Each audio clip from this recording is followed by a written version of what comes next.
Hey, hey, good morning, good evening, good afternoon, welcome. Sorry about the delay there.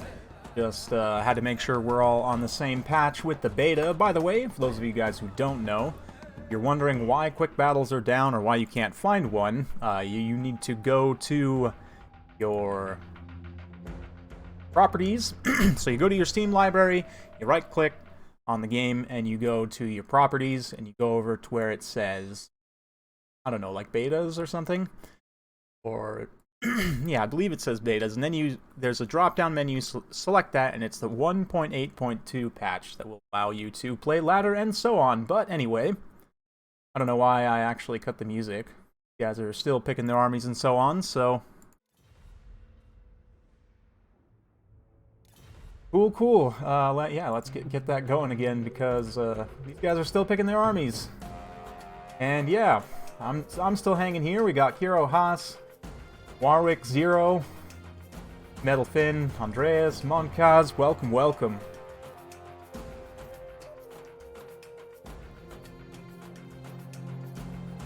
Oh,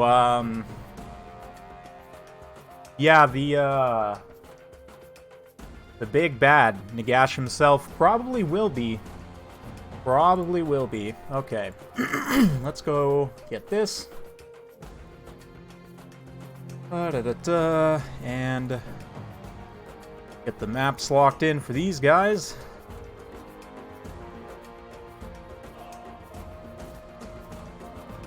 I'm a little concerned about these two, their army picks, but we'll see. We'll see what they tech into.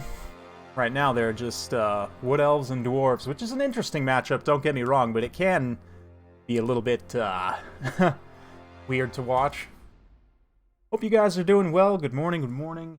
A beautiful day here in the great mountain state of Utah. Looks like we're gonna have some snow, potentially.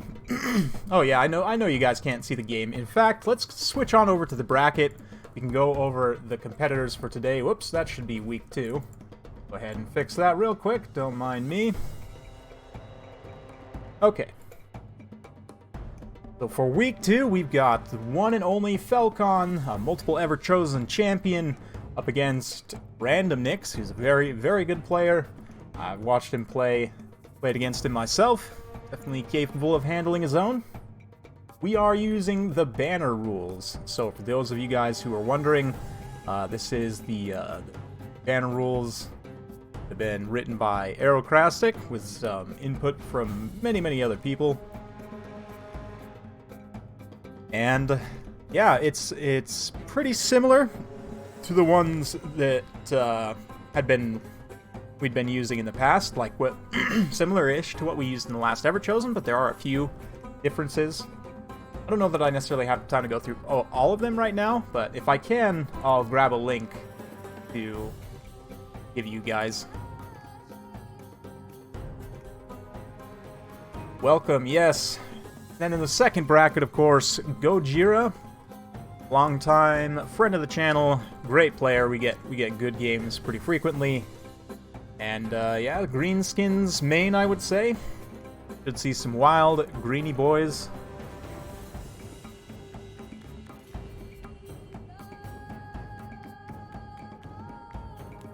And he's up against El Halcon, who's a very, very good player. Only a very good player. I believe he's XMT clan, I want to say. Along with Falcon, so 2 XMT clan members potentially going to be going toe-to-toe in the final. That is, unless Random Nix or Gojira manage to take their bracket. We'll see. All coming up very, very soon. Looks like these guys have just about got their armies ready. I am genuinely curious to see what these guys do. We're going to be on the Ruins of Endwheel map, which is got some pretty interesting terrain features.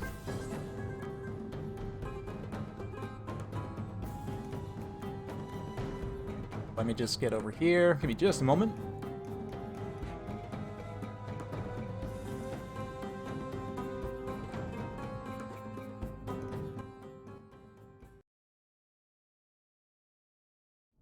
Alright, just in time. Here we are.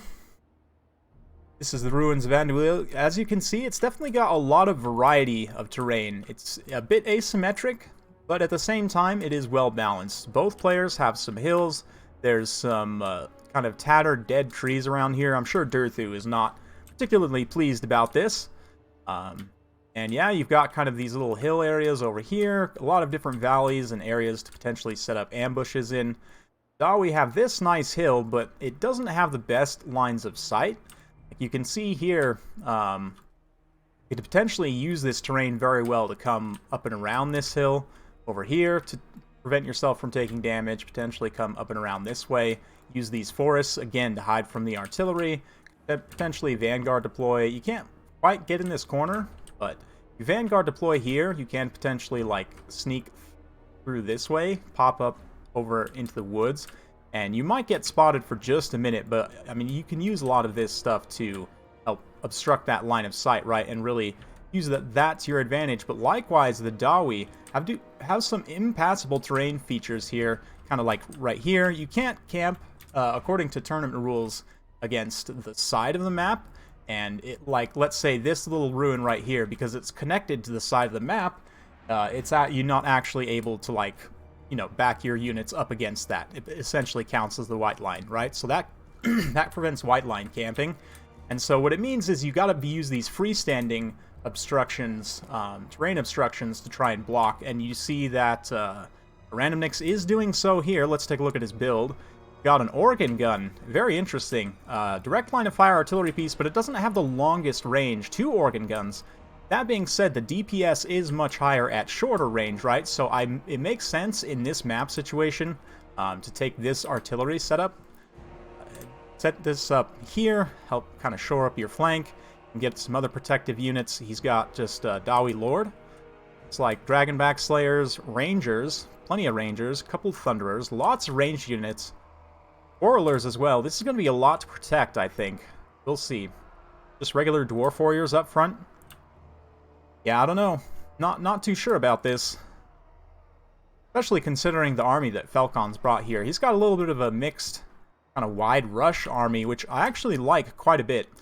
Turtle Guard with shields, obviously armor-piercing anti-large units. You wouldn't think are the best against Dawi, but those look like might have some ranks potentially spread around. But 45 defense is good. That 40 armor is a little tough. Good missile block chance, though. I believe 55%. Pretty solid. And not the best melee attack, but if you can buff up their melee attack or help them sustain in other ways, they can get in and work pretty cost-effectively against some Dawi units. We've also got some Sword Dancers here to rush in, get around the flanks. We've got Glade Guard. Starfire Shafts make sense. They don't have magic damage, but do have armor piercing, so they can get in and wreck. We've got regular Glade Guard as well. In this tournament rule set, for units that have variants of the same unit, you can take up to 8. Right? So the Starfire Shafts mixed with the regular Glade Guard. So he's got the 4 plus 3 is 7 total. So he hasn't even used, or sorry, yeah, 5 plus 3. Yeah, so 8 in total. So very good stuff. The Ancient Tree Man's an interesting pick here. It's kind of an all-in-one caster. Monster Lord gives you your terror. He's pretty well armored. Good damage. Magic damage is a little tough here. It's not the worst thing in the world, but that melee attack buff you see here, Durthu, for whatever reason, doesn't actually have this. I believe the male Glade Lord does, and like the Dryad, but this Treeman having it is quite nice, because you get a Lore of Caster monster with this little melee attack buff. He's pretty solid, considering the cost. We'll see how he does here, but Falcon's taking some heavy fire on this initial approach. That organ gun, despite that it's obstructed, it's just got the right slope here where it can fire in and kind of hit these units here, potentially go after some of these units here. Yeah, those Starfire Shafts just getting ripped apart, but Falcon definitely needs to get up and around and get on these artillery pieces, and it looks like he is doing so. These War Dancers are easily going to be able to outpace all the Dawi infantry, so yeah, Random Nix going to need to get some units in a defensive position here to try and protect. Probably going to use those Dragonback Slayers. That is very inefficient. Those War Dancers will trade very well there, I think. But that's okay. Organ Gun's getting in some good fire on that Ancient Tree Man. That heavy armor going to hold up well to the crossbows, but the guns will be very key, obviously. Right now, they're not being used against the Ancient Tree Man, just kind of screening out this position, but they definitely need to get on that big boy as soon as possible. He throws himself an Earthblood to try and tank some of that damage, and the rush is oncoming. You can see these Eternal Guard getting in, War Dancers also on the Quarrelers. Quarrelers, because of their armor, will do okay at holding, but they're not going to get any kills in response. That's a bit tough there. Looks like another unit of Rangers. Yeah, Rangers are basically an ideal target here for War Dancers. Rangers and Slayers are what you want to go after. The Organ Guns staying online, and the Thunderers here are taking some serious focus fire. You can see Falcon just keeping his mission objectives in mind, right? The win conditions, to take out the armor-piercing missiles that are working on his Ancient Tree Man here, but you can see the Organ Guns just continuously peppering and pressuring, and the Dragonback Slayers actually came all the way around and just charged into the War Dancers. Looks like the War Dancers probably didn't get their charge there. They do have the melee defense buff active, so they can try and hold out for a bit longer. But these two War Dancers, okay, this is the play that Falcon needed to seal the win. I think he's going to get in here and get on these Organ Guns with these War Dancers. Oh yeah, let's see what you got, ladies. Oh, that point-blank fire, though. Oh, man. That Dawi gets a... I don't know, he's probably dead by now, but his family gets some kind of reward, I'm sure. That was awesome. That little team there gets a medal collectively. But anyway, you can see that the terror from the Tree Man is pretty key here, but even still, this second Organ Gun is still online and continuing to provide some pressure here. That being said, the balance of power is starting to turn. All these melee units, there just wasn't a heavy enough defensive response, and the mass of missiles here, decent critical mass against a Wood Elves shooting type build, but I mean, personal knowledge, player knowledge is a thing, right? And Falcon being relatively well known for rushing, I maybe would have expected more, I don't know, blasting charges. So maybe just go a bit wider with miners with blasting charges. They do get shot up pretty good, but because you can take like 5, just kind of have them as a backline reserve. Yeah, they'll do okay. But still, pretty good showing from Random Nix. I like the use of the Organ Guns here on this map in particular. I just think he invested a little bit too heavily. The Rangers, ultimately, I think, were the biggest mistake. Like, I think having the 2 Thunders was good. Having, you know, maybe like two Quarrelers is decent. Well, or sorry, yeah, 2 Thunders, 2 Quarrelers, and then what else would I take? It's interesting. Dawi are an interesting one, and I'm by no means an expert, but something with a little bit more presence, like maybe some Longbeards. Or Longbeards, something like that, just nice and wide. Still, though, it's... we are resilient. Looks like, yeah, Random Nix going to go ahead and withdraw there. And we do have victory for Falcon. I love this build, by the way. Ancient Tree Man, very nice use on that map. Just coming in, you know... beating down the dwarves. I'm sure, let's make up a quick lore scenario for this. So that was like an elven ruin, right? So let's say in this timeline that the dwarfs just ransacked Ulthuan, and the wood elves then are coming in behind, and Mr. Tree Man here came to heal these forests, and he managed to defeat the dwarves that are, you know, above ground. So for the time being, he's going to start healing the forests as he prepares to siege the dwarves. So we'll just... How about that for a narrative? How about that? Good stuff. Yeah, good game. Good game. I might invite Crabling. Keep in mind, we have 2 more weeks of qualifiers, right? So if you guys have a player that you think should be in, like Crabling is one... I was planning on reaching out to him for one of the next 2 weeks. But, like, we've got... I've already got Slade X locked in. Who else? Someone else, I think Wicked was also asking in on next week. So we've got 2. Crabling would make 3. And then it's pretty easy to find a 4th. I think Romulan Dog, maybe? That would give us another week right there. Oh, cool. Yeah, well played. Let's get some music going here. Or I guess we could listen to the game music. Or, you know what, let's be honest. We all really want to listen to Med 2 music. I do. Okay, let me get the new map locked in here, and we'll, I need to make a little scoreboard for people who are joining. Just a second, guys.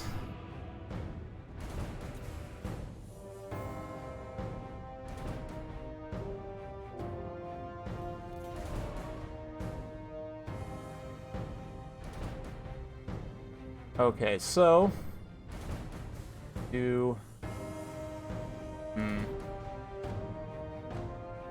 see what I got here. Give me just a sec.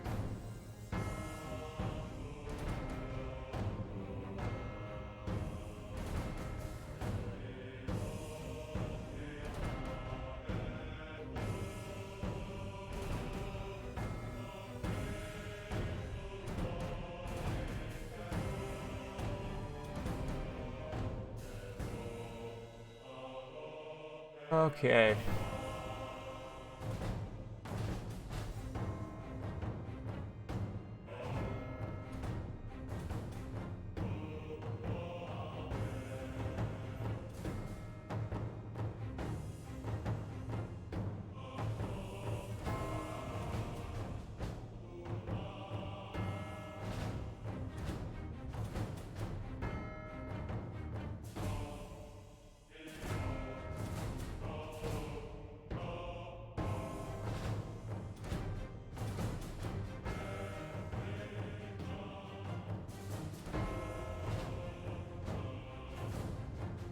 There we go. Okay, apologies about that. Let's just put that right there. I don't know, where can I put this where it's not going to be too obstructive? Put one right there. And go ahead. And I'm just messing with OBS right now, by the way, in case you guys are wondering how I'm doing this. I use OBS to record. Somebody was asking me about this recently. I was answering some questions for a friend, but yeah, basically I use OBS. I think Turin, Italian, basically all the creators I know for Total War Warhammer use OBS for both streaming and recording. Sometimes I'll use different things if I'm recording just voice, but OBS is the main thing. It's pretty easy to set up, free to use, open source. Great work they do over there. So consider donating it to them if you're feeling in a giving mood, because honestly, without the OBS team, none of us would be doing, well, we would probably still be doing what we're doing, but we wouldn't be doing it as easily or as cheaply as we are. So big thanks to the OBS team. I don't know, kind of random, but I guess I'd give a shout out to them because honestly, they make a lot of this possible. It's great. Really, really great. So, need to add one more thing here. While these guys are picking their armies, looks like we're going to have Norska versus Tomb Kings. Very interesting matchup. I think this is potentially Tomb King's toughest matchup. Norska... Tomb Kings are very, very good, but Norska has just the right tools to, like, hard counter them, basically.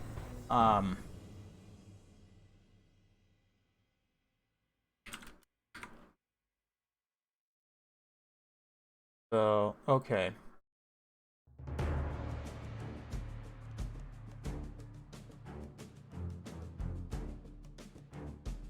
Oh, looks like these guys are ready. Better hurry up with my haggard bracket making. Okay. This.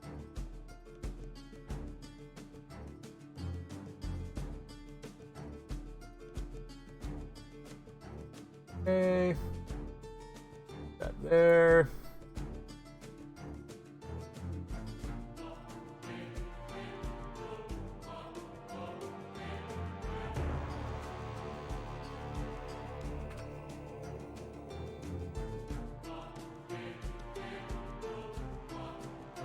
Cool.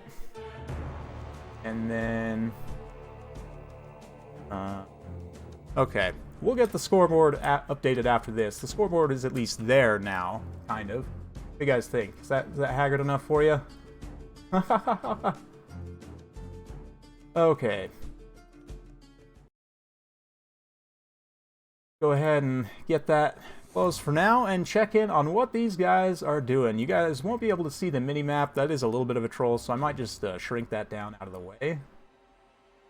Yeah, that bothers me a little bit that it's still showing through right there, but that's fine. We'll just not pay attention to it. So let's go ahead and have a look at the builds here. For Falcon, he's got Famir with great weapons, obviously a very solid pick here against Constructs. The Miststalkers as well, very good melee defense. They've got very good melee attack as well. They do lack that bonus versus large, but the fact that they cause fear and terror, plus their better melee defense, means that they fight monsters much, much better, right? Because the fact that they have terror makes them immune to psychology, of course. And we've got Marauder Horsemen with throwing axes. Berserkers here, a couple Skin Wolves. I was talking about tools to directly counter Norska. Talk about one of them. Berserkers beat all Tomb King's infantry, no problem. The reason being is that Tomb Kings don't have heavy armor. Even Tomb Guard only have 50 armor, right? And they do have good melee defense, but just the combination of the anti-infantry bonus and the very high DPS, Marauders have 52 weapon strength. That's more than Saurus, so it's one of the highest of any infantry unit in the game, especially with 75 models, plus 5 bonus versus infantry, 40 melee attack baseline. That's even without Frenzy, right? All of these base stats here. So they hard counter all of Norska's infantry. I'm very curious. Throg here. Pretty solid choice, of course. Anti-large armor piercing with frostbite, and we've got a fire from here, naturally. Fire against Tomb Kings. Against Random Nix's horse here, looks like he's got Cetra on horseback. This is an interesting pick. 2 Tomb Princes, so Guardian on one of them. We've got Skeleton Warriors, a bunch of archers here, including the Blessed Legion. This is potentially a good pick. Again, the lack of protecting units could be tough here, but we've got some Ushabti, some melee Ushabti to at least provide some oomph. Nehekara Horsemen along with some Carrion to try and act as a mobile force. Nehekara Horsemen are pretty good. Carrion are also pretty good. I do think the Ushabti Greatbows might have been good here. I do worry. Just 3 Skeleton Warriors is not much infantry, but hopefully we didn't drop anyone. Looks like we're having a bit of lag. We good? Oh, yep, just a bit. It will subside here. There we go. There we go. These guys are, all over the world. We are connecting people from all over the world here. So hopefully it holds up all right. But you see that fireball coming in? Ooh, looks like it actually hit the ground there. And, yeah, those archers basically taking no damage. You can see Falcon's trying to kind of push up this way and potentially flank around here, get a nice envelopment. Because he has superior numbers, he can just take his time. There's no reason to really rush in here. Random Nix... Yeah, he sees the problem now. With this wide line of infantry and all of this stuff, he really doesn't have enough to protect all these archers. We'll see. Ooh, this is going to be a nice burning head potentially here on the Blessed Legion. Oh, man. Oh, that's really good value on that nice Regiment of Renown, too. Potentially sending them even into crumbling. Didn't really get much on that second unit, but even just that one hit on that Blessed Legion was quite nice. Might actually tag those Nehekara Horsemen. It looks like the leadership effect got them, but not much damage. Meanwhile, the push is coming over here. Famir, Throg getting in there. Oh yeah, the melee Ushabti coming in also, and Cetra's little hit squad is going to be potentially very scary for Throg, but the fact that they're all on horses means that they will be subject to that anti-large bonus when they try and fight Throg, or of course these Famir warriors, but you can see how Falcon's able to just easily overrun into the second line of skeleton archers. This is what I was talking about in terms of not having enough to protect, and also how he was deployed. It was a bit tight there. I can talk maybe more about that on another day, but Falcon's able to get in here and get some good work done. That being said, these Skin Wolves are getting beat down pretty hard. A very nice incantation of desiccation there, and we've also got Cascading Fire Cloak. Yeah, Doom Prince is fighting well. Cetra's also fighting well, but they're starting to get a little bit isolated here, which is not great. Throg's also taking significant damage, and that looks like that Famir also not doing too hot, but Ushabti are holding the line pretty well. 1-to-1 versus Skin Wolves, they're not going to trade amazingly, but it looks like they're actually doing pretty well. Just about finishing them off there. The Berserkers, once they get to shooting, or sorry, attacking them rather, they'll do quite well. That being said, the Archers, 2 units of Archers, are able to make their presence felt somewhat. Able to get in here and do some work on those Marauder Horsemen, provide a bit of Overwatch fire. You can see the Nehekara Horsemen also probably got in and got some good damage. So, personally, I'm a huge fan of Nehekara Horsemen. They're basically like unarmored Empire Knights for cheaper, and they actually have better melee stats. So they're pretty decent melee cav, probably one of the best, if not the best, mid-tier melee cav in the game. A little bit more lag, that's fine, but balance of power still relatively even at this point. The fact that those Skin Wolves got traded on so hard is pretty rough, and these Ushabti, I believe these are not summoned Ushabti, right? Yes, they are, I believe. Yes, they've got that unbinding. So there's the summoned Ushabti coming in to provide a really nice rear charge, potentially finish off Throg here. That would be huge for Norska. Throg is completely surrounded. He's got the Miststalkers kind of holding the line here a little bit. Cetra and the Prince are also kind of stuck in between Throg and the Famir, though, without getting the support of those Famir. But at the same time, Miststalkers have also taken severe damage, of course, don't have any way of healing. And it looks like Random Nix is slightly pulling ahead on the balance power. I was talking bad about his deployment on his Archers. I do think he still could have deployed a little bit better there, but these Ushabti have held up a lot better than I expected against this kind of rush here. You can see he is falling back with this unit of Ushabti. Very good play.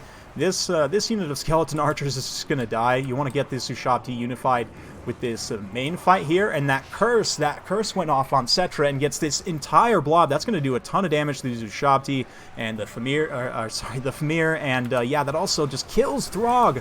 Throg going down is huge. Absolutely huge. That being said, Tomb Kings don't have any terror units, which worries me a bit, and the fact that there is still this one unit of Famir Warriors that's still completely healthy, oh, not completely healthy, 12 models though, still full model count is very good, very, very good, and these 2 Archers are going to provide some fire even into this late game. They haven't used much of their ammo, but the leadership damage was enough. Very nice rear charge here from the Nehekara Horsemen. Oh man, that's good. Random Nix coming in and fighting back hard with the Ushabti kind of counter-rush strategy with these horsemen. It's an interesting build. Interesting build. I did not think that was going to work as well as it did. But I guess he really only needed those few units of meat shield infantry, and it's not like the Skeleton Warriors, they're cheap, right? So even if they do get run down, it's not the end of the world, but it's certainly not over yet. I mean, the balance power is in Random Nix's favor, but a lot of that is inflated. That Ushabti is just about to run out, and this Famir here with that Cascading Fire Cloak, incantation of Blades upgraded, gives them a bit of anti-large. We'll give them a bit of healing as well, but it looks like they're probably going to just disintegrate. That crumbling damage is pretty slow though, so they're able to get in some good work in the meantime. And yeah, Cetra and his little goon squad need to try and stay mobile if they can and just pick off Famir models.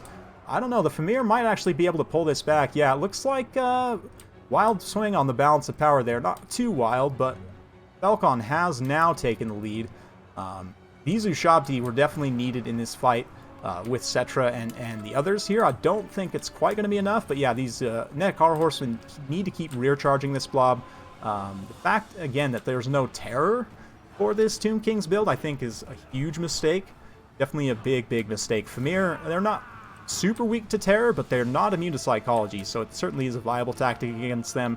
And yeah, being on the horse, again, I mentioned this before, in this situation is going to work against Cetra and his bodyguards here, because these Famir, they have that bonus versus large, right? That's going to play a key factor in this engagement. Now, a nice rear charge from those Nehekara Horsemen might be enough to break the leadership of at least the Miststalkers here, but not sure. It's very tight right now.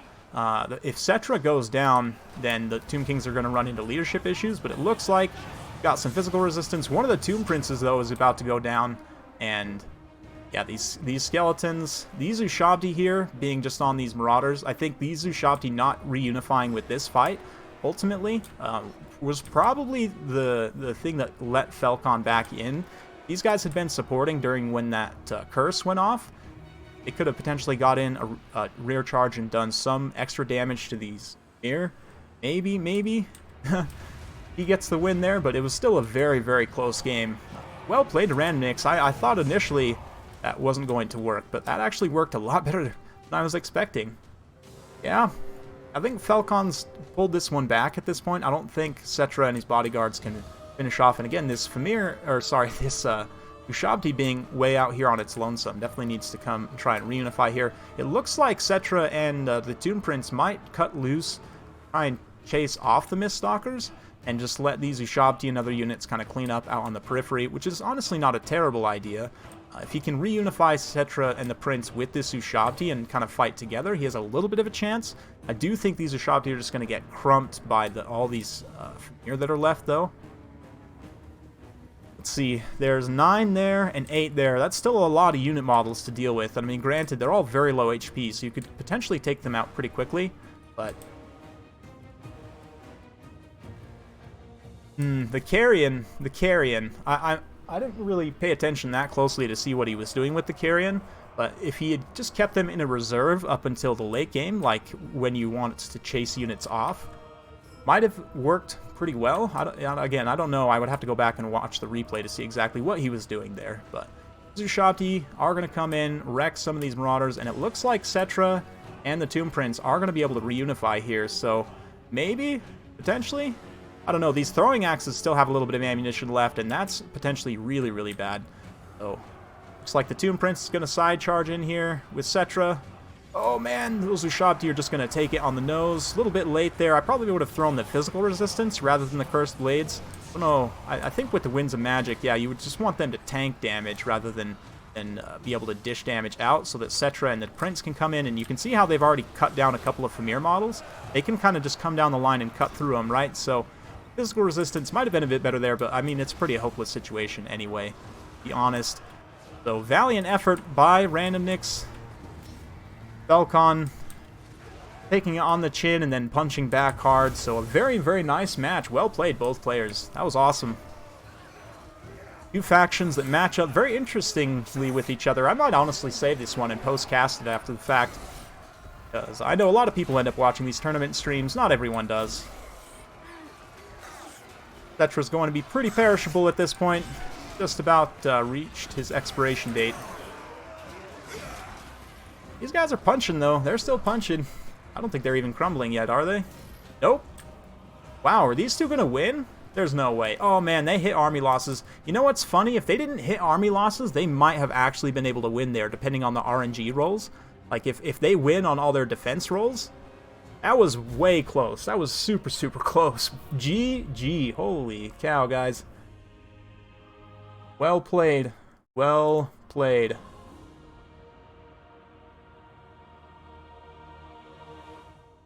All right, all right. Hey, what's up? What's up, Pharaoh?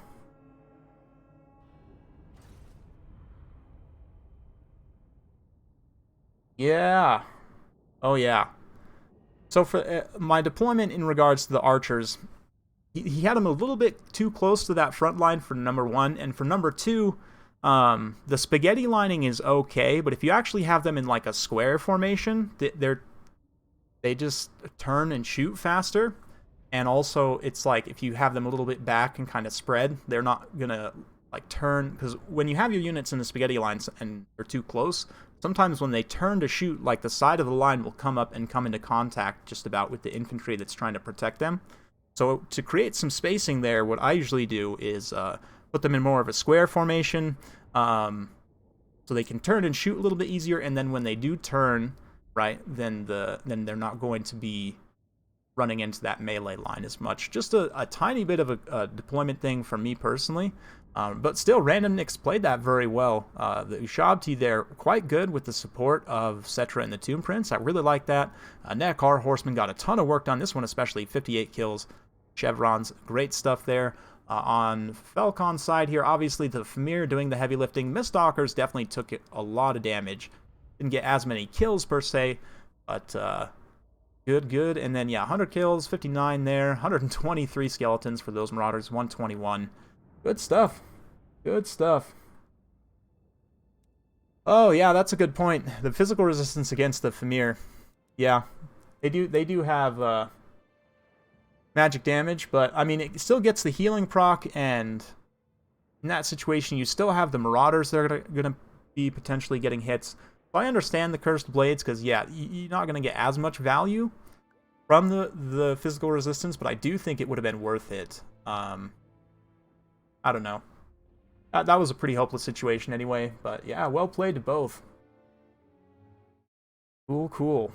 Let's get the music going. They're going to be moving on to their last, potentially, match, or maybe Random Nix is got something in his back pocket here, saving for Game 3. That last one was very, very good. I'm not going to lie, that Tomb King's build. Let's see.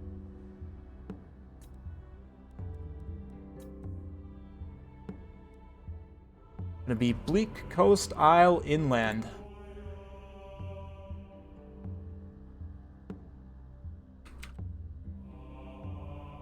Alright, I'm gonna need to rehost the lobby here. Give me just a second. Oh, this. And here. Over here.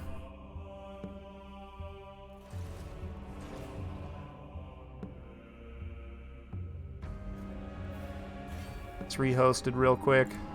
Apologies.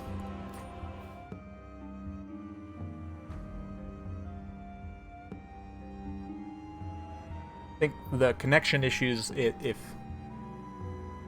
we rehost it a different way, because I was hosting as a spectator, and sometimes I think that causes extra issues with the lag and so on, so yeah, we're going to do that.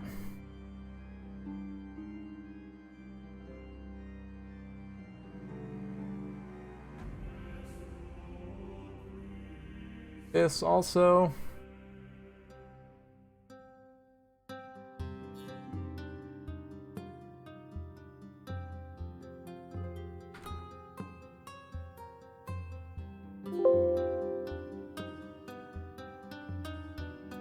Okay.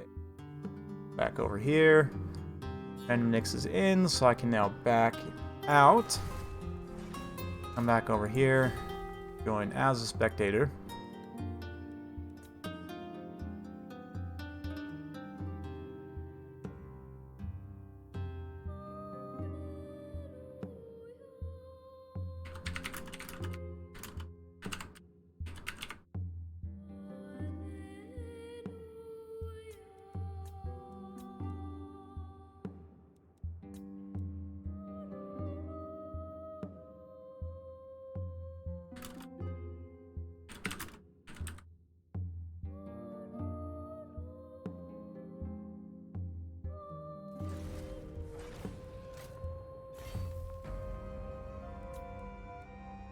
Okay. We'll get in there in just a second. Let me come over here.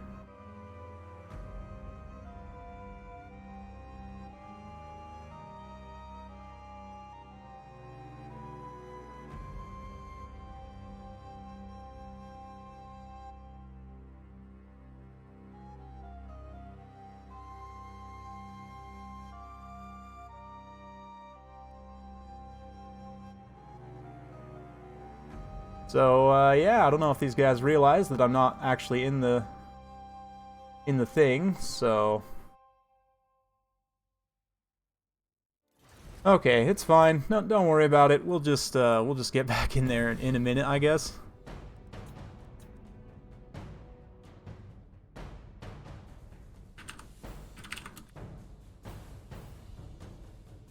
Oh, there we go. Now there's a spectator slot.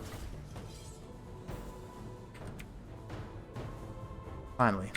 Might have just been taking a minute to update on my end. Totally possible.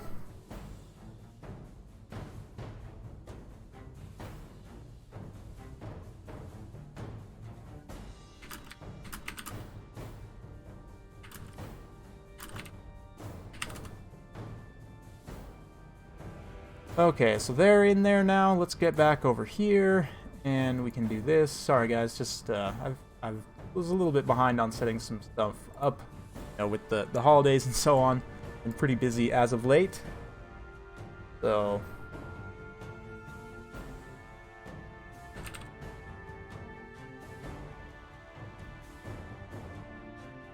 Get these things set up as they're getting set up.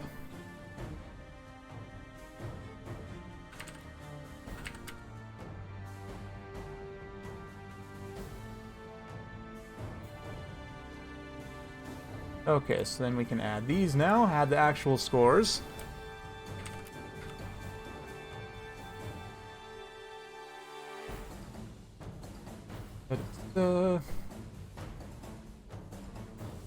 Apologies about this, guys. Not really interacting too much with the chat, but it looks like Falcon's going to go Lizardmen. It's actually going to go Cohort of Sotek for the color scheme. I love that color scheme for the Lizardmen. For the flag, at least. I do wish they had made the units black with, like, a gold and yellow, or red and gold highlights. I think they're just, like, all red, I want to say. I don't know. It's still cool. I love the flag. Henowin's also a great dude. The true skink bro.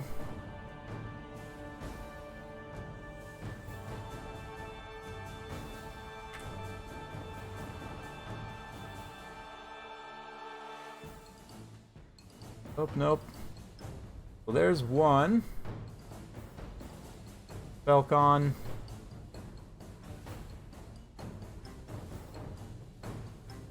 And bump that up to 2.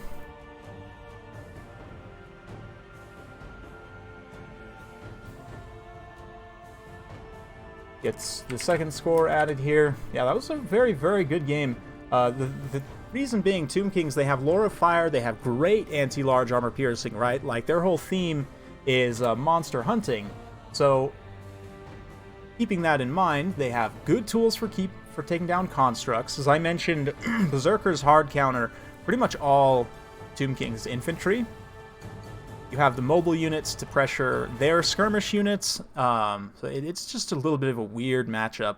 The thing Norska can run into a little bit is attrition problems. If you go for a really grindy Tomb Kings build and just try and wear them down over time, that can be one way to win, because Norska doesn't hold up great in an attrition fight, but yet they also have enough damage output that they can sometimes just push through with too much damage and run you over.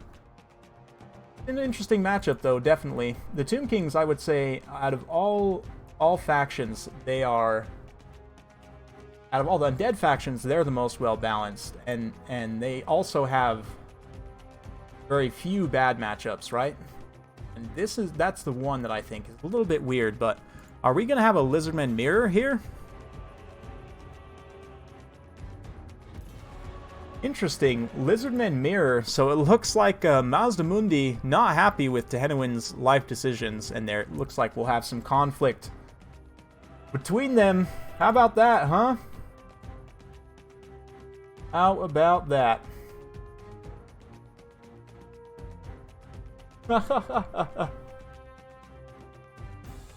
Good, good, good. Hey, Wicked, if you're still watching, if you wouldn't mind posting around, of course, because I am a potato at remembering things I haven't. Oh yeah, I should probably put an army blocker up, huh? We can go over to the bracket here. And I guess I could add the scores here as well.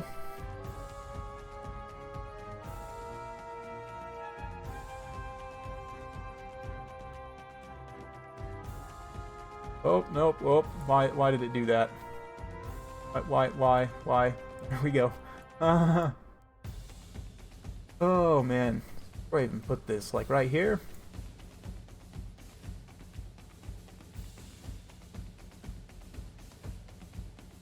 That's gonna overlap right there, which will bother me, but that's fine for now. I'll fix this up later so that we can actually have boxes for the scores here. But...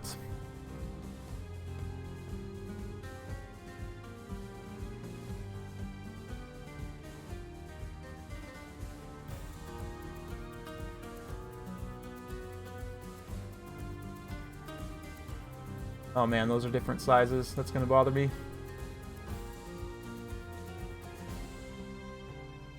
Eh, they're close enough. Okay.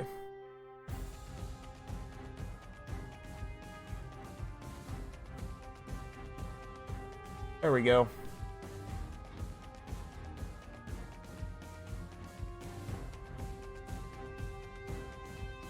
Sweet.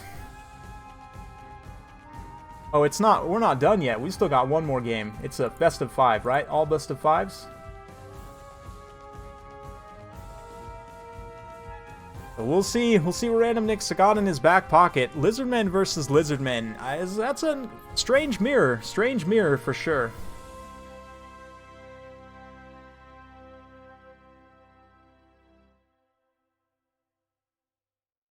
Hey, what's up, Gabriel? TQP? Welcome.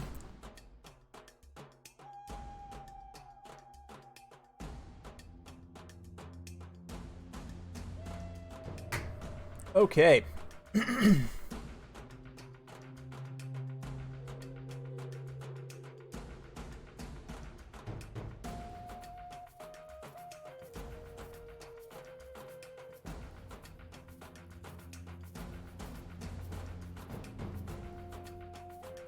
Lizardmen have pretty good odds of winning this here. You're not completely wrong.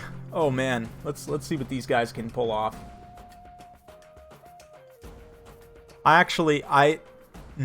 Yeah. I know what I would do in this situation. Let's just say that. You know what, actually, this is a Lizardmen song, kinda. So we're gonna come in here. This. And we'll just keep it here as we switch over to the main screen and check out the armies that these guys have got. For the red host here, led by Falcon, he's going to have a Slann, a live Slann here, actually. A Slann Mage Priest with Shield of Thorns plus Earthblood plus Regrowth, so a pretty heavy kit. Got Banishment, of course. His support buff, that Blood Statuette of Spite, yep. Looks like a Shredder of Lustria. We've got Skink Cohort, some Temple Guards. Yeah, relatively narrow build, Chameleon Skinks. Pretty straightforward stuff.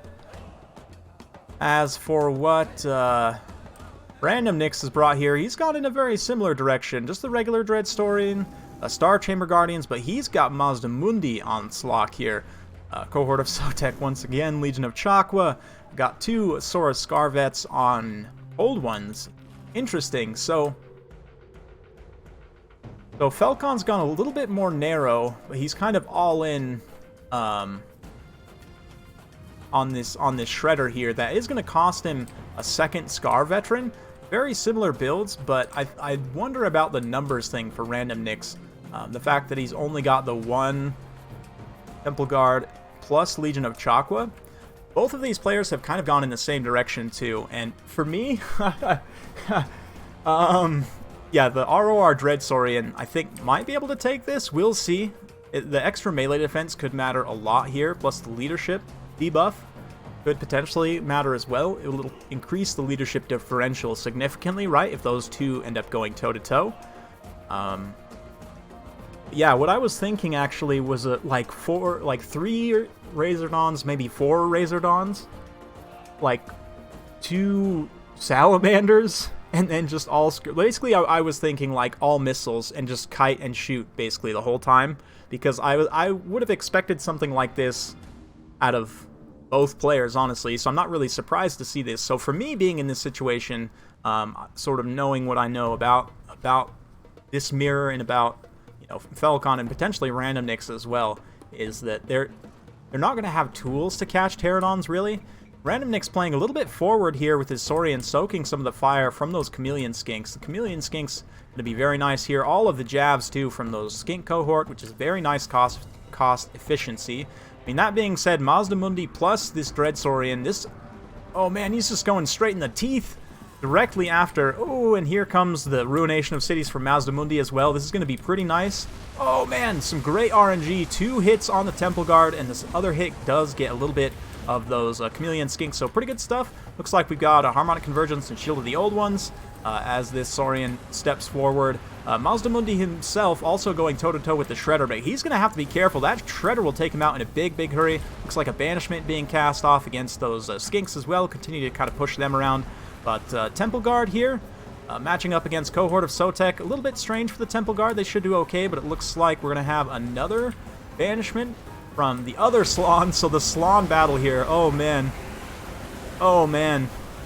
Absolutely beautiful. Oh, this is gorgeous. I don't even care what happens at this point. I'm sure you do, though. If we have a look here, you can see Mazdamundi has taken a pounding, but of course the Life Slon isn't nearly as tanky. It doesn't have as much HP, the armor, the damage output of Mazdamundi, so I'm very curious to see who ends up coming out on top. The fact that these Sora Scarvets are both just kind of getting bogged up in Temple Guard is a little bit of an issue. Cohort of Sotek are going to start pulling ahead there, but looks like we still have a bit of lag. Hopefully it's not the biggest issue. Chameleon Skinks providing some fire here.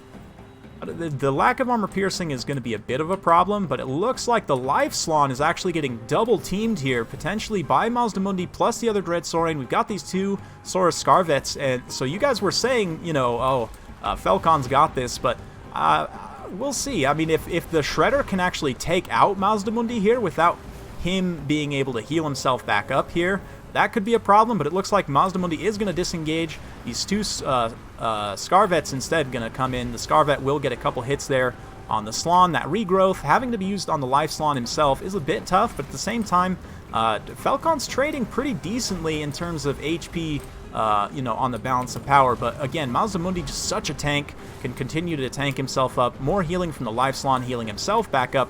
And the infantry fight, because of the numbers, is going to go in Falcon's favor, and again, that's kind of what I was wondering about the, I don't know, yeah, looks like Random Nix potentially had a good situation there to be able to finish off Mazdamundi, but he really needed to do that sooner, I think. The two Sora Scarvets on Carnosaurs, or sorry, on the Cold Ones, I honestly probably would have taken them on foot, or just taken more numbers of Temple Guard, but again, I kind of described my ideal build in this situation, which is actually just to try and outshoot the other Lizardman player, because they're probably not going to bring much shooting. An interesting mirror, though. You don't often get mirrors. And the Shredder, again, the extra melee defense does make quite a bit of a difference. For a big single model like this that's going to potentially be taking attacks from a bunch of different targets at the same time, Mazdamundi as well, not able to keep himself online. So how about that? I was talking about how much tankier Mazdamundi was, but the Life Slon actually able to get out of a tough situation and get in a position to, yeah, actually survive better than Mazdamundi. Didn't get routed, so how about that?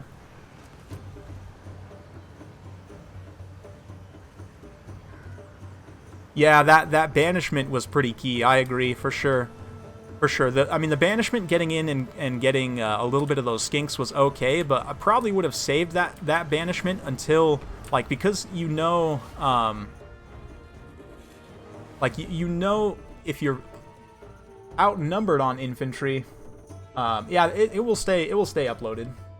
It might take some time to process on YouTube. Like, usually after a stream, it takes maybe, I don't know, can it take from anywhere from like a few hours to a day, depending on how long the stream was, for it to process on YouTube to all be available. But yeah, that was a bit tough roll for Random Nix there. Again, that initial Ruination of Cities was pretty good, but I think that second banishment definitely should have been saved, and he ended up getting Mazdamundi separated a bit there, and Mazdamundi was matched up against the Shredder, when ultimately what he wanted was his Dread Saurian up against the Shredder with Harmonic Convergence, so that they can kind of trade evenly. But GG's, yeah, good showing by Random Nix.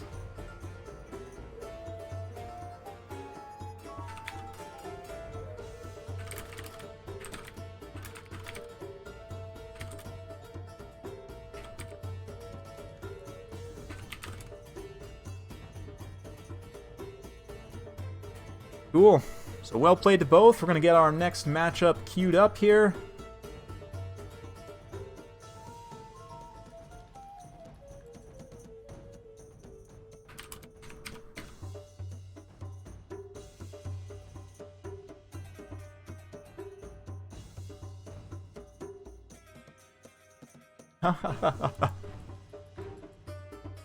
There we go.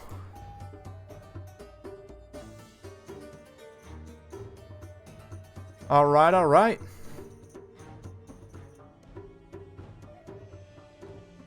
Get the maps queued up as well. These guys are doing their thing. Switch over to the bracket. So Falcon victorious in that matchup.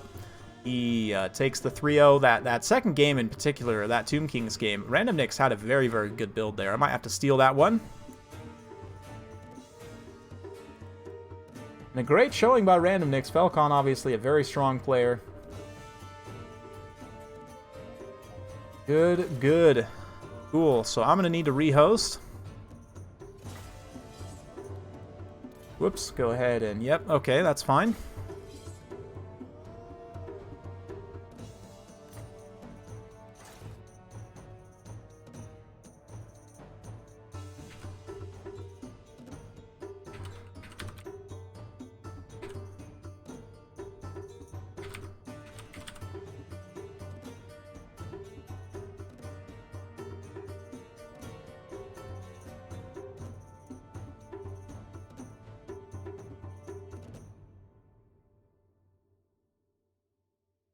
Okay, players are getting queued up, getting the maps going.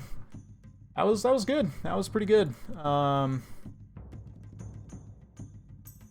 be a 3-0 for Falcon, and he moves on to the next round.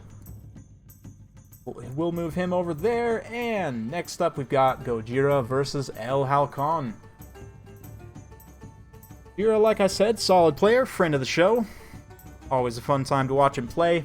And El Halcon, also a very strong player. Curious to have him on. I know he was here watching last week. Great to get him on this time around. I believe he played in there was a tournament yesterday. By the way, for those of you guys who are wondering, if you want tournament updates frequently, like weekly tournament updates, be sure to check out Aerocrastic's Meta Minutes.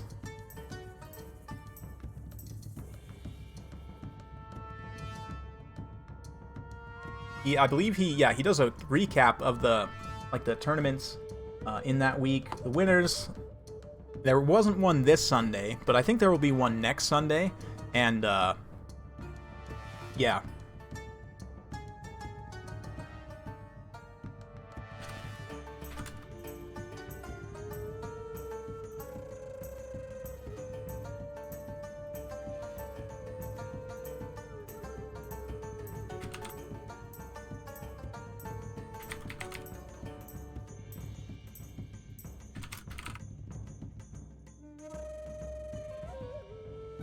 Okay.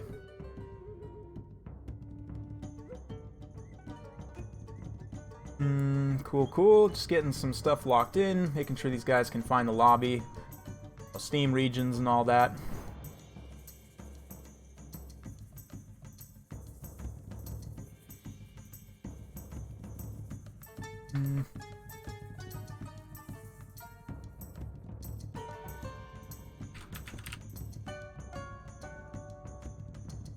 Should have got this all set up beforehand, but, you know, it's all good. Never thought I'd see two blue whales fighting. Oh, that's great. Good one.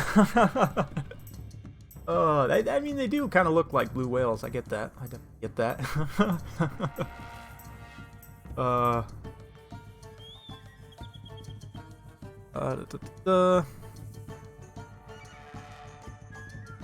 Don't know that I'm going to be able to find him here, so...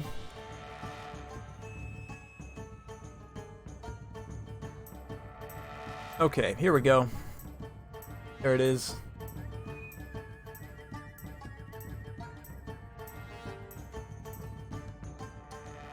Good, there it is.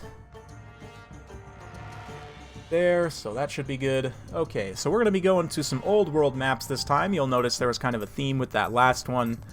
And, yeah, this time we're going to the old world. So we're going to go to the classic El Angui first.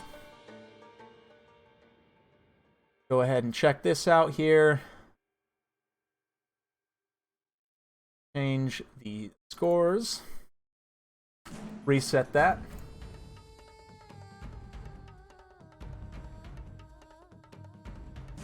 Oh, nope. Why am I messing with it? A little bit bigger. All right. Both right on the money. Here we are. Ready for second bracket, round 2, if you will, of the South Sea Mercenary League. And it's time now to take a look at what these guys are going to be locking in. They've got their picks and bans, so for those of you who have not watched one of these before, the way it works is games 1 and 2 are pick and double ban. That way you can go pretty wild, take a faction that maybe has a couple tough matchups, take out those tough matchups, and then really have some fun, give us some good faction variety. Then games 3 through 5, we will have just a single ban. So there's some interesting variety there. And it's kind of a mind game, too, thinking about, like, because you can't play a faction twice, right? So you need to kind of think, okay, do I know what my opponent plays? Like, are they good with certain factions? And this is something, watching tournaments, especially these tournament players that have a lot of film out there, so to speak, getting that film study time on their playing habits, their build type, their play style, can be very valuable. And a lot of these guys, a lot of these tournament players are, of course, huge fans of multiplayer, so they're watching all that they can get their hands on. So player knowledge is absolutely a thing.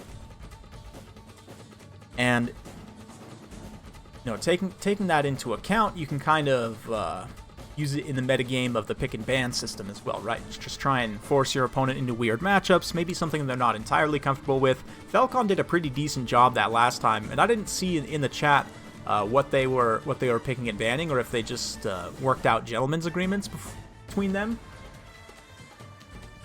But it's pick and ban. I like that, for me at least. It provides some good variety.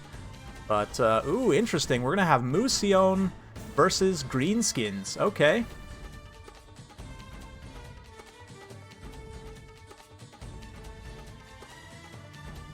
Oh no, looks like interesting. He's gonna go Greenskins, ban High Elves and Dark Elves. That's an interesting pick. Greenskins, you wouldn't think High Elves and Dark Elves, at least for me, would be their main counter. I'd be a little bit more worried about the undead factions. Like, Vampire Coast isn't as much of an issue, but yeah, Tomb Kings and Vampire Counts can be pretty tough for Greenskins to deal with. You can do some things against the Counts, but Tomb Kings just match up really well there. So I would have probably banned the undead factions, but again, sort of going back to that metagame of picking, maybe Gojira has a build in mind to counter an undead faction, right? Like, you can very much do that. If there's a particular matchup, or let's say, for example, in that last one, Tomb Kings versus Norska, a random Nix may have actually picked around Norska, right? Like banning Chaos and maybe Empire. So it's kind of like leading your opponent to a certain matchup, right? If you have a build that you think works well in one of those kind of weird, sort of imbalanced matchups, I don't know that they're necessarily bad, but it's just the factions, the way that they match up is a little bit strange. It's interesting.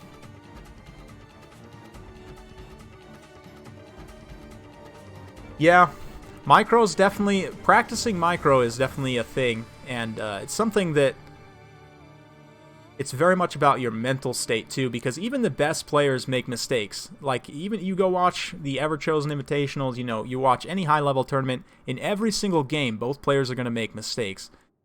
So from a build standpoint, you want to try and, depending on your skill level, you got to know yourself, according to the Art of War, right? We all know that. You got to know yourself, so you need to know kind of where your own limitations are, and accordingly build around it, right? Like, make sure you have a build that you can handle in terms of micro. And then the other thing too is like matchup knowledge, knowing what's good in what matchups, like what units are going to be a main threat to you in what matchups.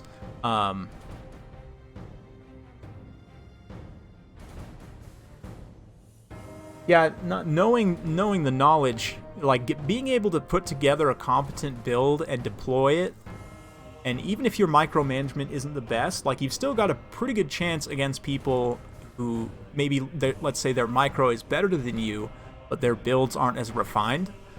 You can kind of use that knowledge to supplement your gameplay, and I know because my micro is not that great, to be honest, and even after playing this game, you know, multiplayer for a long time, and I mean, granted, there have been times where I've played less and times where I've played more over that period of time, but, you know, the whole time I've had my channel and even before, I was playing pretty regularly in terms of multiplayer, and, yeah, I mean, my micro is better now, certainly, I would say, but it's a very kind of conscious thing to improve, and it ebbs and flows. Like I said, it's a lot about your mental state as well on the given day, about who can make less mistakes sometimes.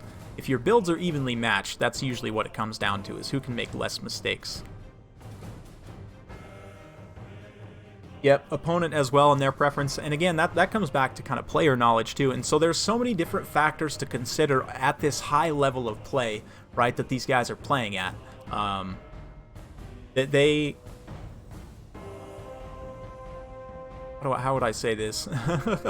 Like, it's an interesting kind of esport, you know? It's very much a thinking man's game, very much mind games. Knowledge, you know, skill, reaction, mental state, player experience, player knowledge. There's a lot that goes into figuring out how to win.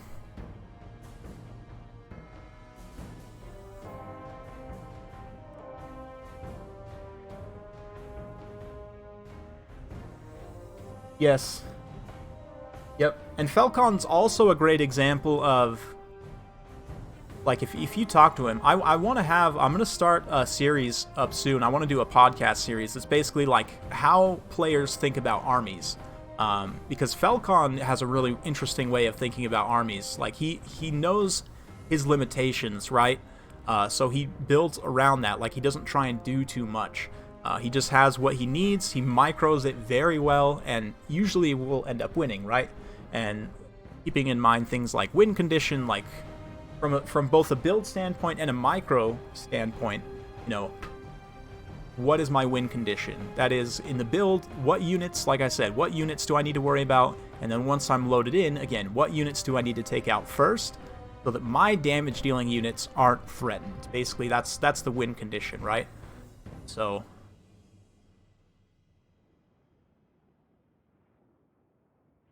it's interesting. It's a very, very interesting game. There's a lot that goes into it. This particular matchup as well, Greenskins versus Tomb Kings. There's a few things both sides can do. Kotep is very strong here. I'd almost guarantee we're going to see Kotep from El Halcon, because he has that ability to shut down Wa instantly. And if you keep cycling your spells you know, efficiently and fast enough before the Greenskins leader is able to get into melee, then you can pretty much prevent them from using Wa the entire game. Maybe not quite, but you can certainly delay it and suppress it. So that's interesting. Obviously, Greenskins infantry crumps Tomb King's infantry pretty hard. I mean, even goblins with Wa will beat skeleton warriors like one-on-one very cost effectively. The caskets are decent. Yeah, I think it's worth it. Only for one, though. Like, I wouldn't take a double casket build right now. I'd probably just take one and use it to shut down, like, enemy high-value ranged units or high-value infantry. Even cav, too, honestly. Like, some of the slower cav units. Depending on how close you are, you know, you can kind of use it on different targets, especially like if a cav blobs up around a single entity and you just drop a dunk right in there, it'll do a ton of damage still, right? So I think it's decent.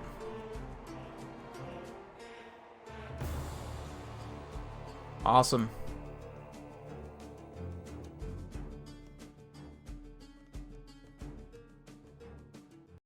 Okay, and we are on the classic Erlangui. That out of here. Get that over there. Cool. We are rocking and rolling. Making good time today. I forgot Gojira's playing on an actual potato. So yeah. Hopefully it's not too laggy, but I think we should be okay. It just takes a while to load in. There's a reason why his nickname is Slowjira. Just a goblin spam.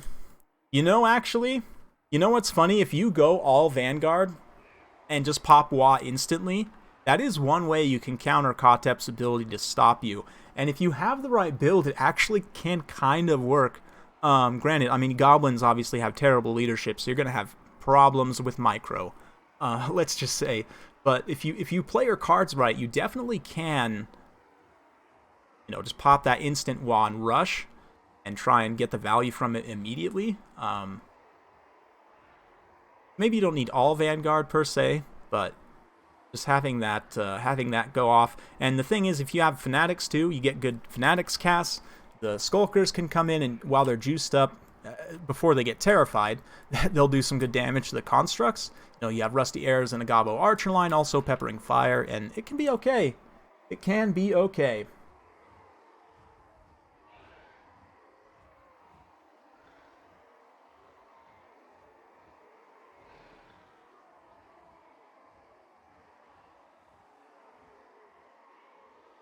Alright, so let's have a look at the actual builds here for Gojira. Looks like he's got Azag up in the air, which is a pretty good pick. As long as he stays safe and doesn't play too forward with him, he should be able to get some good value there. We've got a Spider, Biggins, Savage Orcs. The Savage Orcs are okay. I'm not the biggest fan of them, but we'll see how they do here. We've got Mangy Marauders, Wolf Rider Archers, Spider Rider Archers. I'm a little bit concerned about the lack of Daka.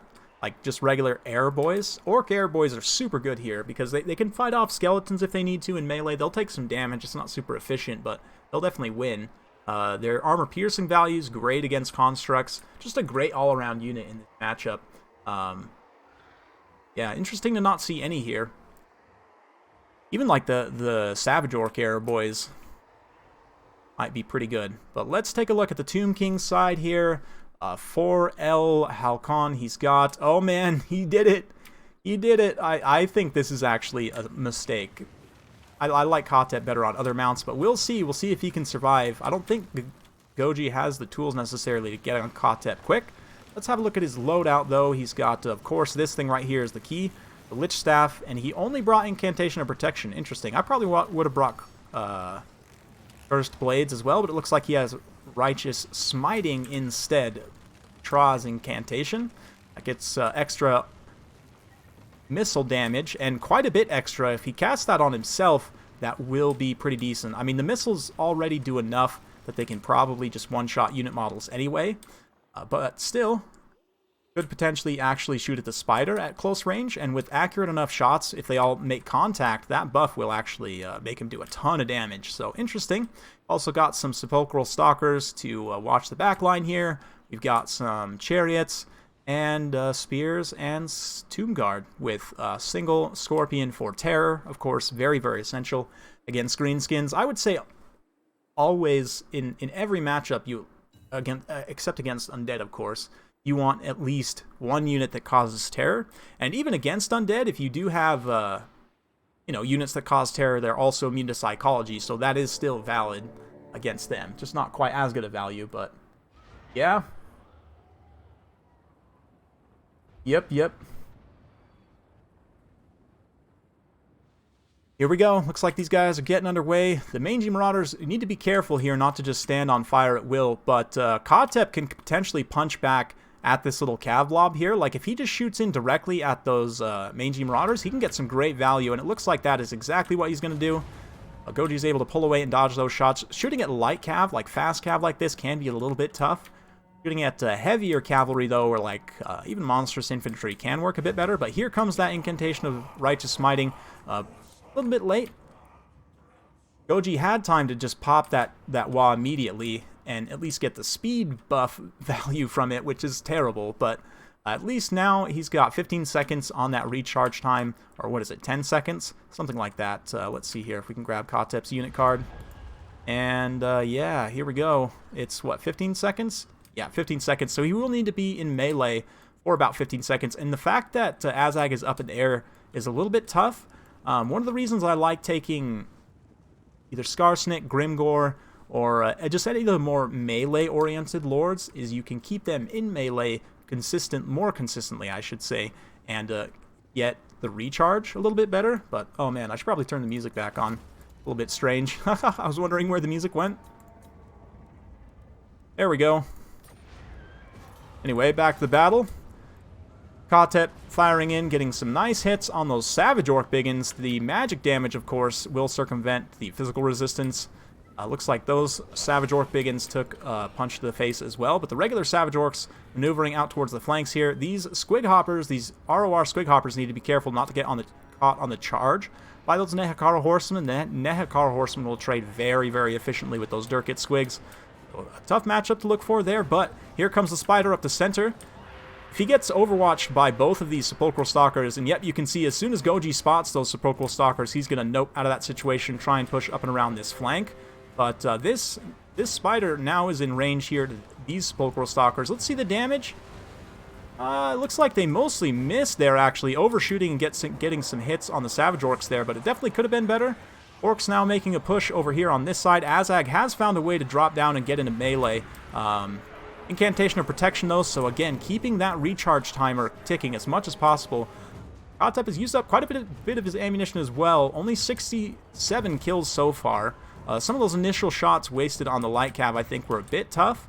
I mean, good to kind of pressure them, but I might have just used some of the skeleton units to just push forward. Just kind of screen them out a little bit there. But this unit of chariots being dealt with quite nicely by the Mangy Marauders and these Spider Riders here. And you see how Goji like forms up into a column and then pulls through here.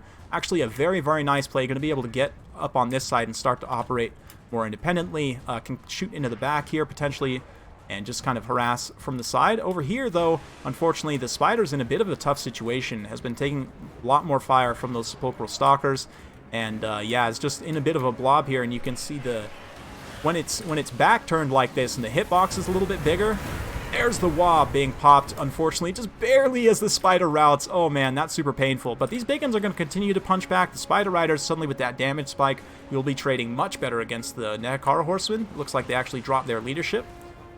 So, good stuff. That Wa speed increase will be okay over here. Azag also still has quite a bit of HP left as well. He really should probably start Spirit Leeching the Sepulchral Stalkers. You would get some good value in that way, and these Durkit Squigs could also charge in and do some armor-piercing damage. With that Wa active would be very efficient, but you can see the Spider Riders and Wolf Rider Archers getting around, getting some damage in on Kotep. He doesn't have a ton of HP. This Scorpion being completely untouched, though, is a huge problem. And yeah, balance of power starting to turn against Gojira there. So one of the benefits of having the Goblin units that have stock, you know, Skulkers and Night Goblins, is you're not going to take that artillery fire on the approach, right? Because they won't be visible. And one of the issues about Orcs in particular, because they're slower, they don't have stock, you know, they do have better leadership and they hit harder, but they're lower numbers, so they still don't have great leadership as well. It can definitely be tough, but for me at least,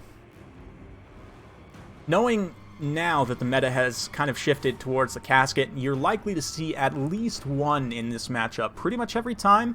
You could take Skarsnik. He has anti-large AP poison, which is good. He can fight some constructs okay. You don't want to fight unsupported, definitely, because he's not immune to psychology. And if he gets punched by the constructs directly, he'll take a ton of damage. But it's got some good HP. He can kind of stick in melee and recharge that Wa timer. And not only that, but you also have the Tricksy Traps, of course, to be able to hide a couple high-value units on the approach. So in a situation like this, you know, you could put maybe those two Savage Biggins or even like two Black Orcs just right next to Skarsnik at the start of the match. Pop that Tricksy Traps and just run on in. Looks like, yeah, Azag going to get routed off there.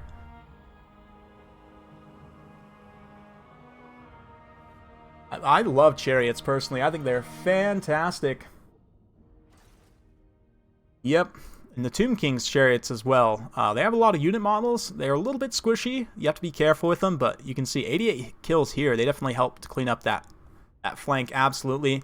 Great work with the Sepulchral Stalkers as well, mostly just using their missile attacks to come in and go after the Ragnarok Spider there. So really like this build from El Halcon, very strong.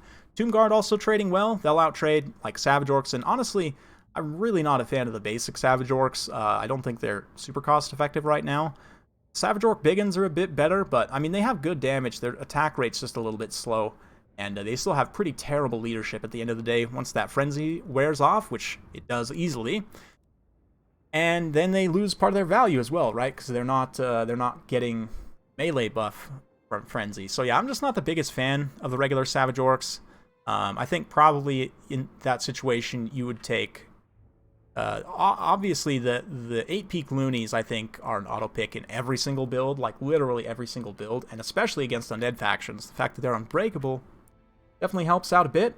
So I would probably take them. I would probably take the other ROR Night Goblin for armor sundering and melee. Or, I don't know. Maybe I would actually rather take the Rusty Airs instead, so I don't have to fight in melee necessarily, but those Gobos also do have immune to psychology, the ROR Gobos without fanatics, ones with armor sundering. So, you know, you could do them plus like 2 Black Orcs. So you've got 2 hidden units, 2 Black Orcs that can hide with Skarsnik. You've got maybe a Night Gobo Shaman that's hidden as well, obviously, right? Because he's a Goblin, a Night Goblin. And then you come in with maybe like 2 Skulkers, maybe some Missile Cav to harass, some Fast Cav to charge in the back line. I don't know. I'd have to kind of tinker around with it a little bit and see, but something like that I think could be good. And of course, if you end up taking a Spider as well, which if you do, definitely take the Queen. That summons is just super, super strong, especially in a matchup like this. But yeah, you can hide the Queen next to Skarsnik too, with that Trixie Traps.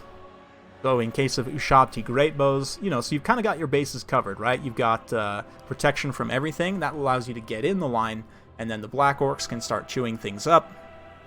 The Spider can punch through, get some support with Skarsnik, supporting missiles. And the Fanatics. The Fanatics, I think, are super underrated here, because Greenskins don't have, I mean, outside of, like, Brain Bursta, Foot of Gork obviously is good, but it's very expensive. Brain Burst is great for how cheap it is. I actually think it's probably a go-to in this matchup. But yeah, I might actually take an Orc Shaman instead of the Night Gobbo. So, let's go ahead and come over here to another map.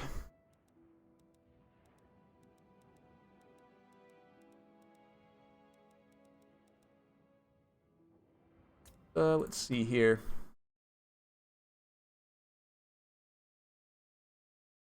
We will do Castle Drakenhof. How about that? Great. Great, great, great.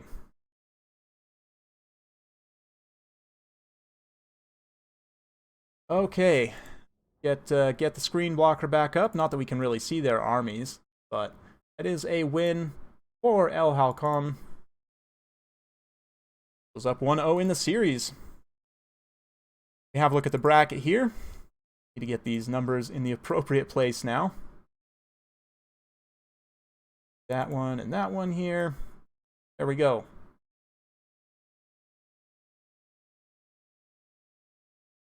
First game of the series, and now music going back.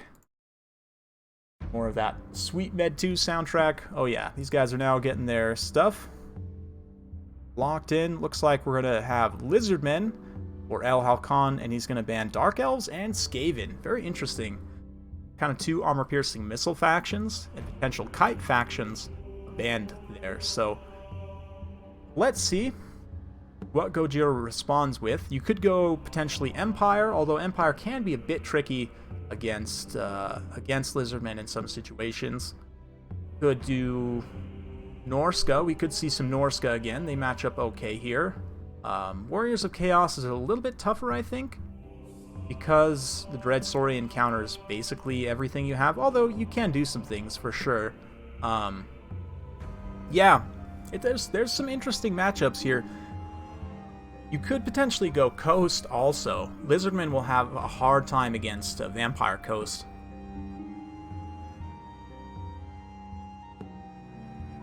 Looks like Goji's going Norska. He's a Greenskins player, so heads-up style player.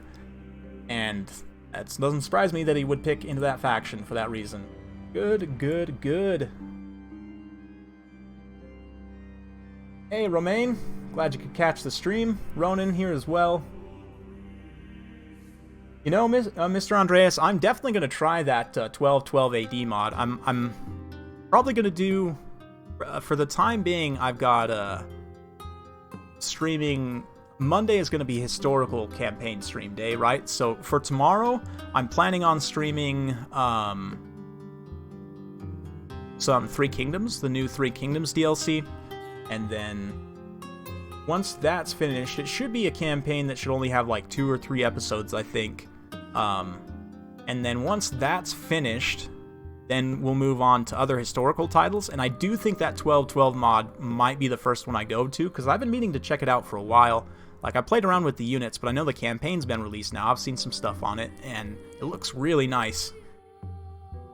I'm not the biggest fan of the Attila engine, but I mean, it's okay. It's alright. I'm assuming the balance has, or the mod has its own, you know, inherent balance.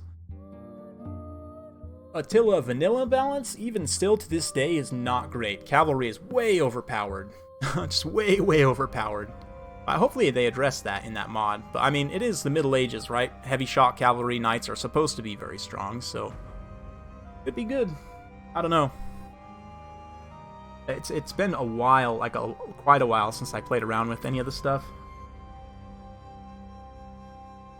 Nope, nope, Romaine. I don't miss it at all. I don't miss it at all.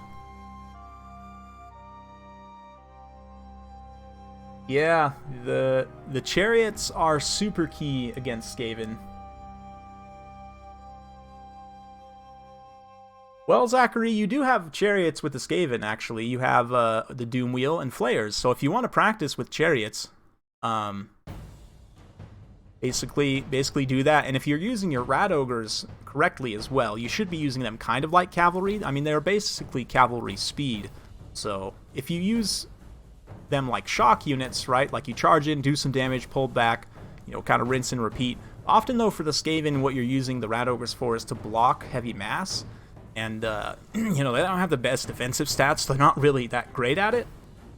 But it's interesting. They're a good unit. That new, from the lore of Stealth, that new one, I forget what it's called, but it's a missile resistance and armor, is really, really nice for Rat Ogres. Or on the flip side, if you're trying to hold it. If you're trying to do damage, you can use the Brittle Bone, debuff something, and then the Rat Ogres do a ton of extra damage to them, right? Essentially. So, yeah, Rat Ogres are good. And the thing is, too, for the Skaven, like, you just don't have many high-mass units that are multi-model that can actually block units in. So that gives them that tool, right? Gives them... excuse me. In my opinion, at least, it gives them an advantage over, say, Dwarves. Because you do have at least something with high mass. Dwarves have almost nothing with high mass that can block other units, chariots and monsters and stuff, so... Armor of Darkness, that's it. Yeah. Oh yeah, Plague Pack and the missile resistance. Any of the expensive, low armor regiments of renown, like the Eshin's Triads or the Ixchus Triads, the Death Runners, the ROR Death Runners, I can't remember their name, and yeah, like, of course, the Plague Pack as well. It's great for Hell Pit Abominations. It's great even if you overcast it to get an AoE, if you have like a blob of just regular, I don't know, Plague Monks, which people don't often run anymore, but can work.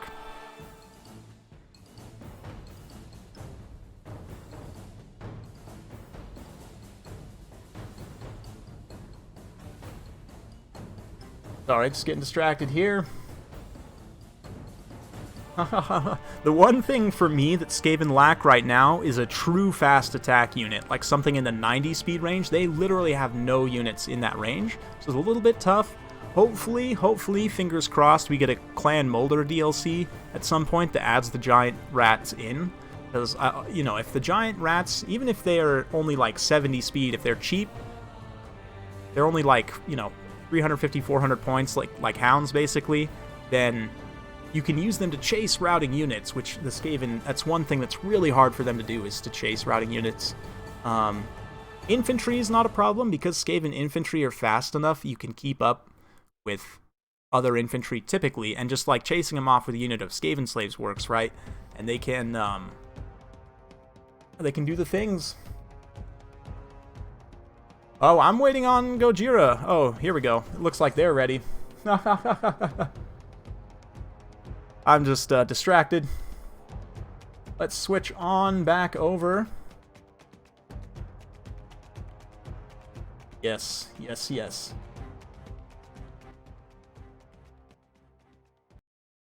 Okay.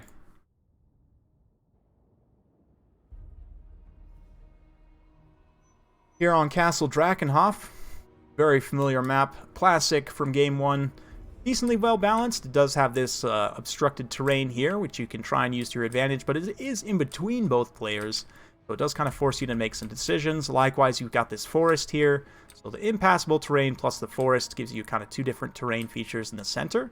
There are some other blocking objects here, massive rock there, we've got some other little rocks and stuff scattered around, so interesting terrain features on this one. Let's have a look at some builds here for a good old Gojira. He's going to be rocking Throg up front, fairly straightforward. He's got a Balefiend Lord of Shadows, looks like a couple of Marauder Horsemen, Kennel of Hounds, and regular Warhounds, not the Beasts of Tashnar. Interesting. Got some Famir Great Weapons, two of them, plus Maws of Savagery. Interesting. The armor piercing on these guys is actually pretty decent. Regeneration can also be nice. Again, you kind of got to use them like shock units. They don't have the best charge, but that regeneration, you just need to watch their model count as much as you can.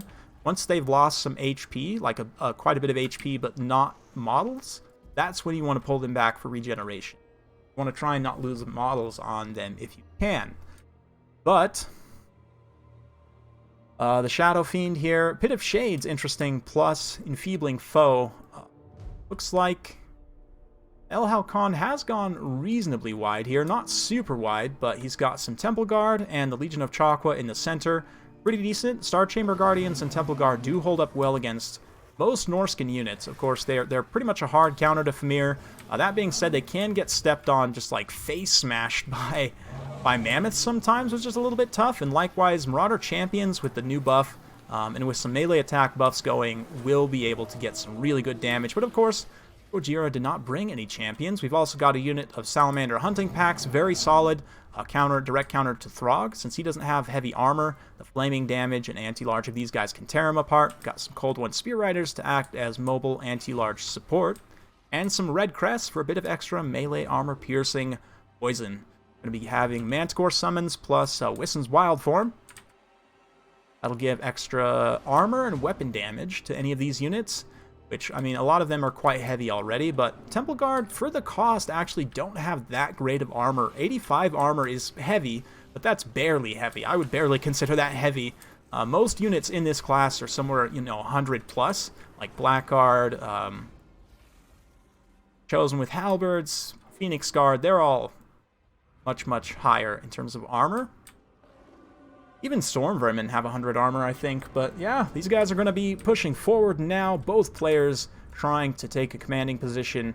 Obviously, this forest could play a key factor. All of these large units here will suffer forest penalties, since there's no Beastmen or Wood Elves here. But the Javs and the Salamander Hunting Pack, for the time being, going to be used to kind of screen out these Marauder Horsemen here. Gojira's going to have to be careful.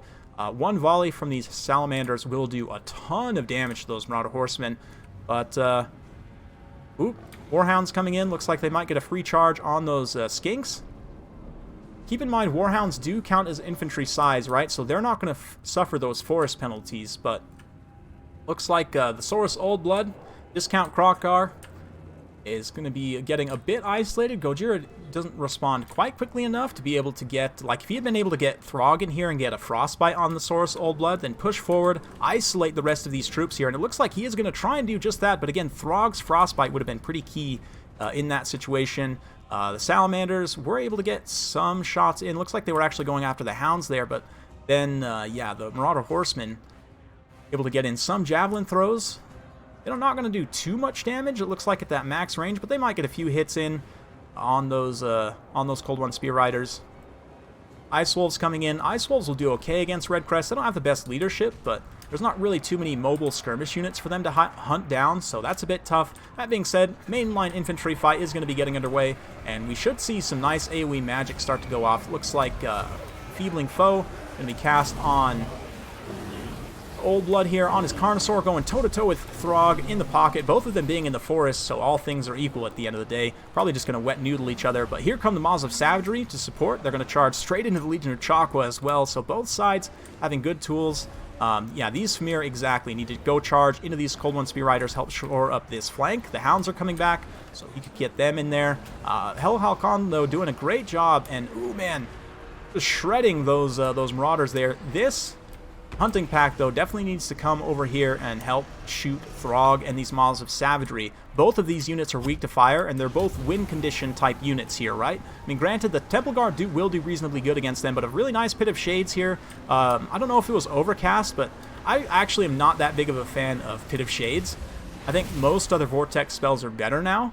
I don't know if that was overcast, but regardless, it would have been a tough situation. I just think Pendulum is a lot more cost-effective. But nice work with the Red Crest there, coming in and engaging.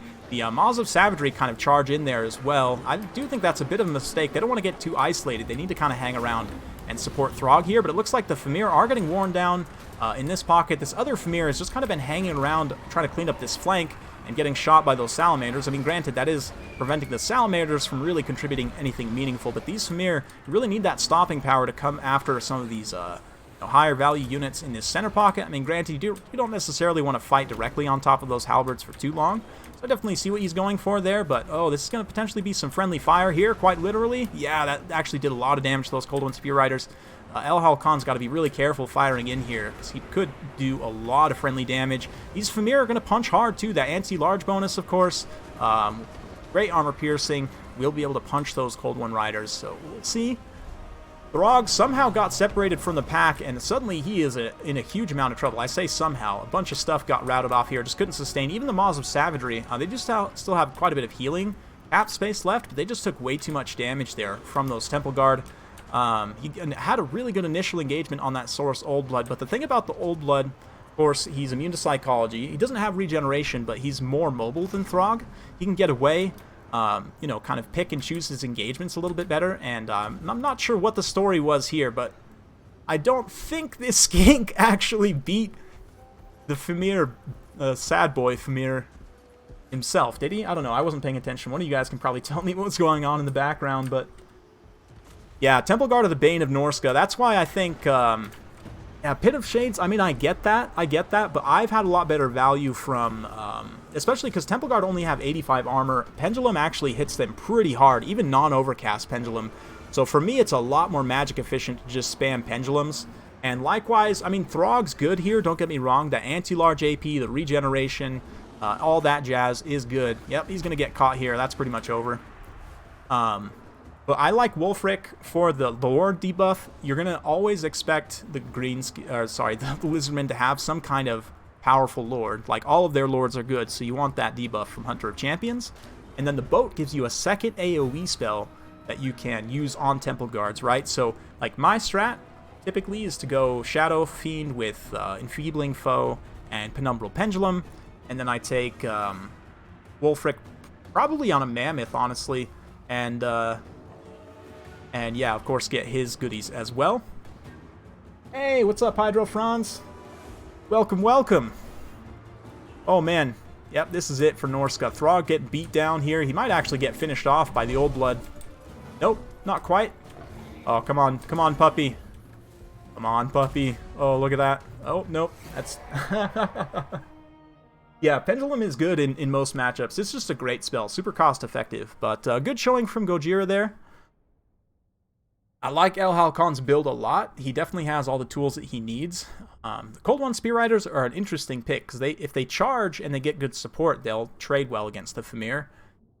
They can kind of get out-traded by some other units, but I like this build from El Halcon quite a bit. Quite a bit.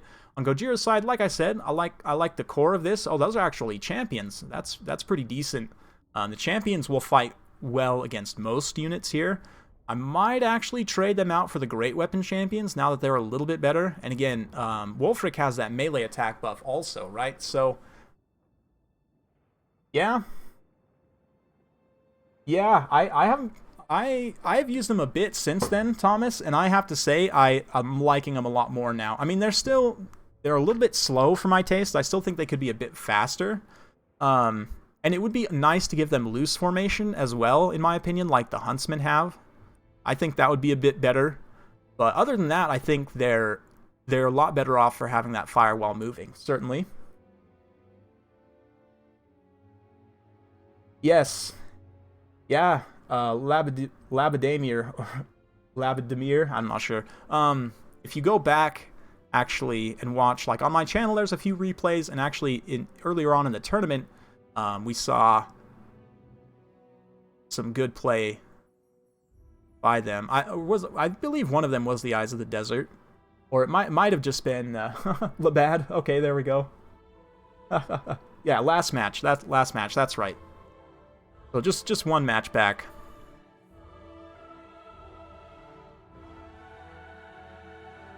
Yep. So, we'll go ahead and update the scoreboard. Good old 2. Are we going to see 2 3-0s in the first 2 rounds? That would be interesting. Would be interesting. Last week we had some really, really nice first round matches, but they buffed their weapon damage.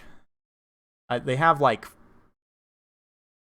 49-ish, 48, something like that now, in terms of weapon damage, so it's much, much better. Much, much better. I mean, their melee stats are still pretty bad for the cost, but I mean, they're comparable to Black Orcs. Their attack isn't nearly as good as Black Orcs, and obviously they don't have the immune to psychology, and they have lower armor and lower weapon strength, and they're basically worse in every way, but they do have Enrage, so they've got that going for them. And yeah, the increased weapon strength, that does definitely help, because the biggest issue, one of the biggest issues for Norska is often elite halberds, right? Because they can hunt most monsters, and they themselves can bring great monsters, but Famir, Skinwolves, Mammoths, you know, all that stuff gets countered by halberds. Famir especially get hard countered by halberds. So having those great weapons available, take just a couple of them to take out the halberds, right? And then win, basically. I don't know.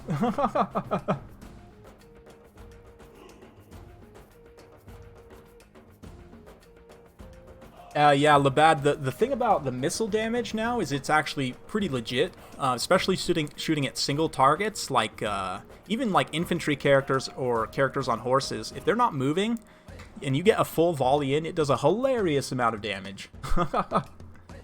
So really, you want to try and use up as much of their missile value as you can before running them into melee, but they make a great backline defensive unit, you know, because they beat light cav pretty hard. That missile attack means if somebody's trying to, you know, be cute and counter skirmish in your backline, you can, you know, shoot them. It's great units. Great units.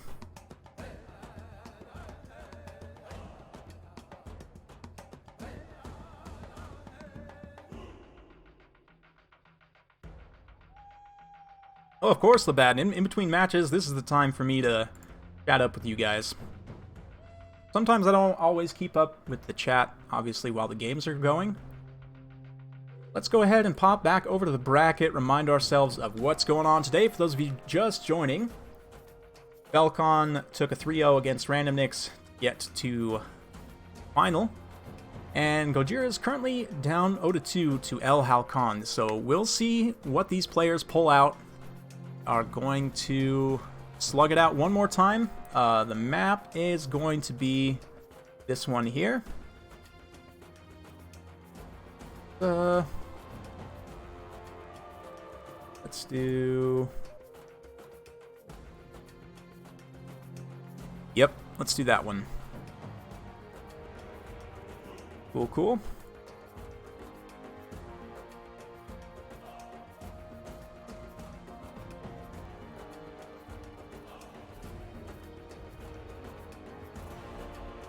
Alright, looks like El Halcon's gonna be teching into Empire, or not teching maybe, but picking into Empire. I'm not sure what his ban is gonna be. Or you know what, actually, it's Gojira's pick, that's right. But we'll see. El Halcon, he could potentially go for some Bretonnia here. It's a pretty open map, so actually Empire might not be bad. Depends really on what Gojira goes for.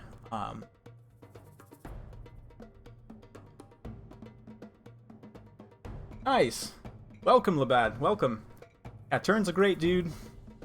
Been on his channel quite a bit. He's really helped me grow my channel, honestly. It wouldn't, I mean, we're almost at 10,000 subscribers. And, yeah, without his help, definitely wouldn't be where I am. So, very grateful. Very, very grateful.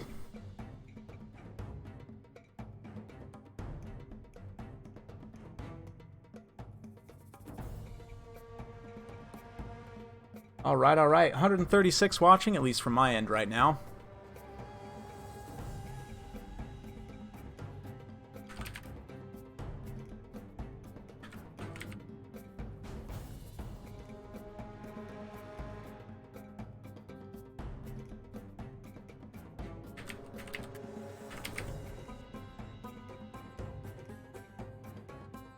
Okay, got the picks. Skaven. Goji's going into Skaven. He's banning Bretonnia and Beastman. Very interesting. So, pulling out the rat, boys. A lot to micro, but Skaven are certainly very, very strong right now, even, especially after that last DLC. I mean, they got some extra snare tools, right? Warp grinders. They got some new lords, obviously. That new lore of magic can be quite good in some circumstances, so depending on what El Halcon goes for, we could see some of that new stuff. What factions would I recommend taking Free Company Militia? Vampire Coast is definitely a good one, because now, especially that they can advance while they're shooting, you use them as your front line, and you go like 5 Free Company, 5 Huntsmen, and then take Volk's Chariot. Or you could even take a Footlord. Like, you could even take Boris or Volkmar on foot. Volkmar actually on foot would be pretty decent with all of his buffs. And he still has that one AoE damage spell. But the free banishment is really, really good against them. But yeah, against that, maybe... Let's see, who else would I take them against? Maybe against Lizardmen, actually, you could do okay in some circumstances. Like, if your opponent goes super heavy into Saurus, they'll do well, and they can kind of trade against Skinks reasonably decently for the cost. Yeah, so maybe Lizardmen. Norsca, I think, is a little bit too fast. I don't know if you're going to get that good a value against them. Their range isn't quite good enough to contest shooting against Wood Elves, and I think you just want to go heavy cav there anyway. Skaven, it could be good against as well, actually. They'll trade decently against most Skaven infantry. Their shooting attack wrecks Rat Ogres, so yeah, Skaven would actually be one this matchup. Again, typically, just my personal playstyle, I prefer to just go all in on the heavy cavalry and just face rush. But the Free Company are certainly decent, and especially, like, if you don't have any armor piercing, but you have, like, let's say a Witch Hunter, throw an armor debuff on, like, a Doom Wheel, and, I mean, those Free Company can tear it apart. They have such high volume of fire. Great. They're okay against undead. They don't have the best leadership is the issue, so the fear, even on like basic undead units, can be a bit of a problem sometimes. But yeah, the biggest thing for them is volume of fire, right? Because there's 90 unit models there. It's more than, I mean, most skirmish units have like 60 to 68 typically. Some have up to 90, right? Like your goblins or Ungor Raiders. It's one thing that makes Ungor Raiders really good too. But of course, the Free Company fall into that as well.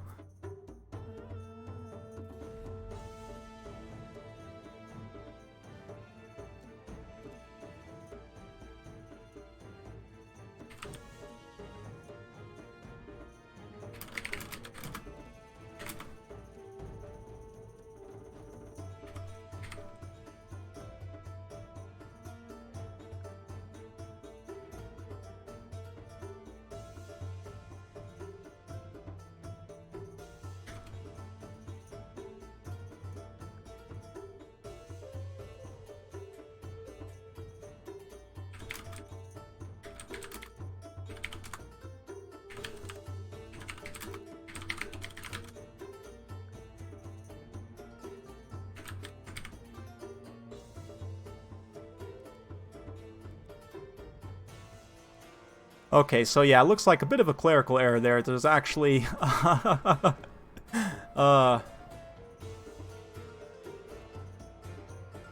yeah, there's actually... So potentially he has to ban Beastman or Bretonia, right? Because this is supposed to be only a single ban. So... It's, we'll see what Goji goes for. For me, at least, I would probably rather ban Beastman. I think you have the tools. Or, I don't know, actually. Bretonia and Beastman both can be tough. But you do have tools for dealing with both, also. So it kind of just depends. I would probably go for banning Beastman, just because Bretonia, you're not going to be quite as caught off guard, potentially. Like, the Beastman can do some really wild things, right? wild, quite literally, so...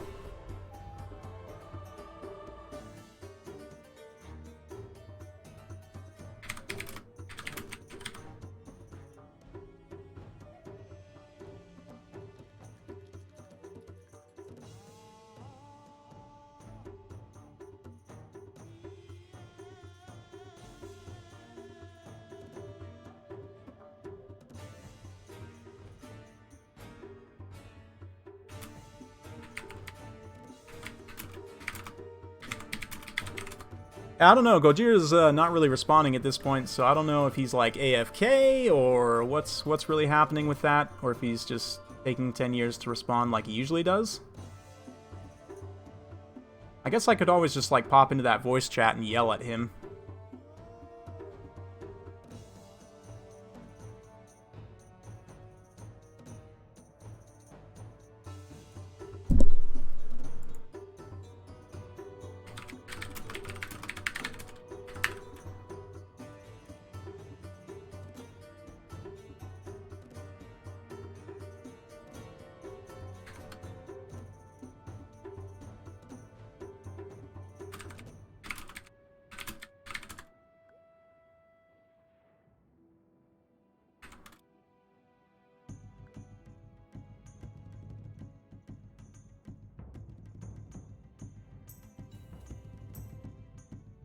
Yeah, Gojira has no idea what's going on. He didn't even look at chat once, so that's good.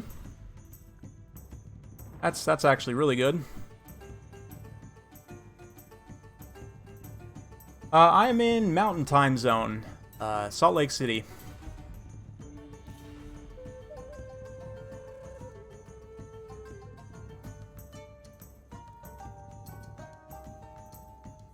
Okay. Now they're waiting on me, so let's get that started. We'll get loaded in.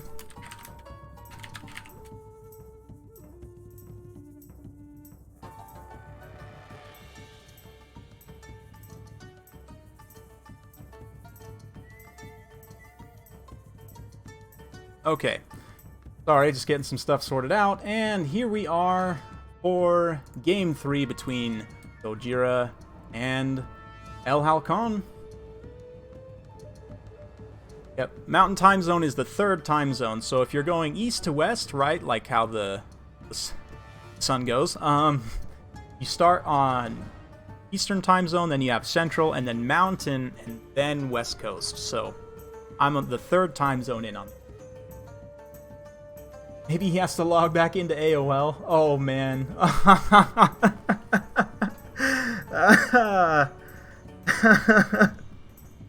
It's so true, though. I make fun of him all the time for having slow PCs and building slow. I mean, he owns it, though. Yeah, thanks for joining, Romaine. Appreciate it. Yeah, almost bedtime for you guys. Yeah, it's what, like 9, 10 o'clock for you guys right now? Yeah, Mezcal. Yeah, you're special down there in Arizona time. You guys do things a little bit differently, which I totally understand. You know, the beating sun is absolutely a thing, and it's actually really nice during the winter there. Winter in quotations, right? It's not really winter, but at least not like how I know winter from Utah. But, yeah, 9. Well, glad to get you some evening entertainment then before you go to bed. Prime time television for your late night. Well, cool. All right. let's have a look at these builds. Goji is... yeah, he's here with some Skaven. He's got some Rattling guns, a couple of Rattling guns, Natty Boobos. It looks like quite the Assassin squad, so Snitch, an Eshin Sorcerer, and an Assassin. Let's have a look. He didn't bring... oh, he did bring trophy heads. Okay, so he does have the Assassin's trophy. Let's have a look at spells here. We've got Black Whirlwind, the Vortex damage spell, Armor of Darkness, and Warp Stars. So no Brittle Bone for the debuff, but still, of course, he does still have that Assassination debuff. Deathmaster Sigil, of course. Slippery. It doesn't look like he has the AoE damage spell, which is interesting. Against Norska, I would think you could get some high-value infantry to tear apart with that, but you maybe don't want him necessarily isolated in infantry blobs, or he might have just been trying to cut costs. Clan Rat Spears, Clan Rats, yeah, Warp Fire Throwers. Interesting. I'm a little bit concerned about the number of weapons teams here. There's also no true heavy units. I mean, granted, Norska, again, very good at hunting monsters, right? And that does include things like Doom Wheels and... oh, no, he does have a Doom Wheel. Okay, so one Doom Wheel at least has one source of terror. This thing's going to need to be careful, though. Again, Norska good at hunting monsters, so like Hell Pit Abominations, the Plague Furnace or the Bell are a bit tough to use here. The Plague Furnace or the Bell you can kind of keep alive because of their mass and their animations can actually make them really hard to hit. But it's still tough.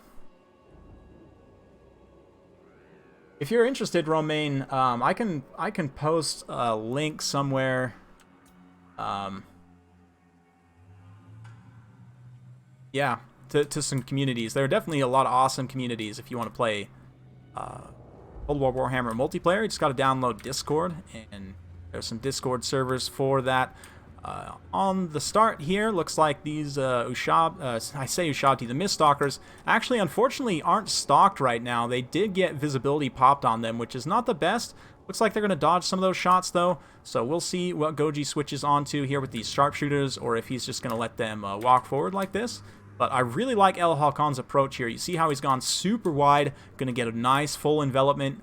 You guys can't really see the mini-map right now. But, yeah, if we take kind of an overarching look at the tactical view here, you can see how Gojira's got this kind of big surround right here. It should be very, yeah, El Halcon's getting a good surround on Gojira, just playing very patiently. I mean, obviously, those Natty Boobos are going to be picking at various units as this happens here. But, yeah, I actually changed this tactical cam since last time I used it. Still pretty cool. But anyway, let's get back into it. Those the Rattling Gunners opening up. The Berserkers are an ideal target for them for sure, so he needs to continue to sustain the damage there. Goji kind of playing a little bit passively at this point. He is trying to snipe out that Deathcaster on a Chariot, which is very, very smart. I would say the Chariot's actually more so than the Famir or the Skinwolves should be the target for the Sharpshooters. Goji's going to have to be careful to protect here. These Clan Rats get charged by the, whatever these guys are, the Warhounds. Oh man, but the frontline engagement about to get underway here. Rat Ogre's rushing in. I'm not sure.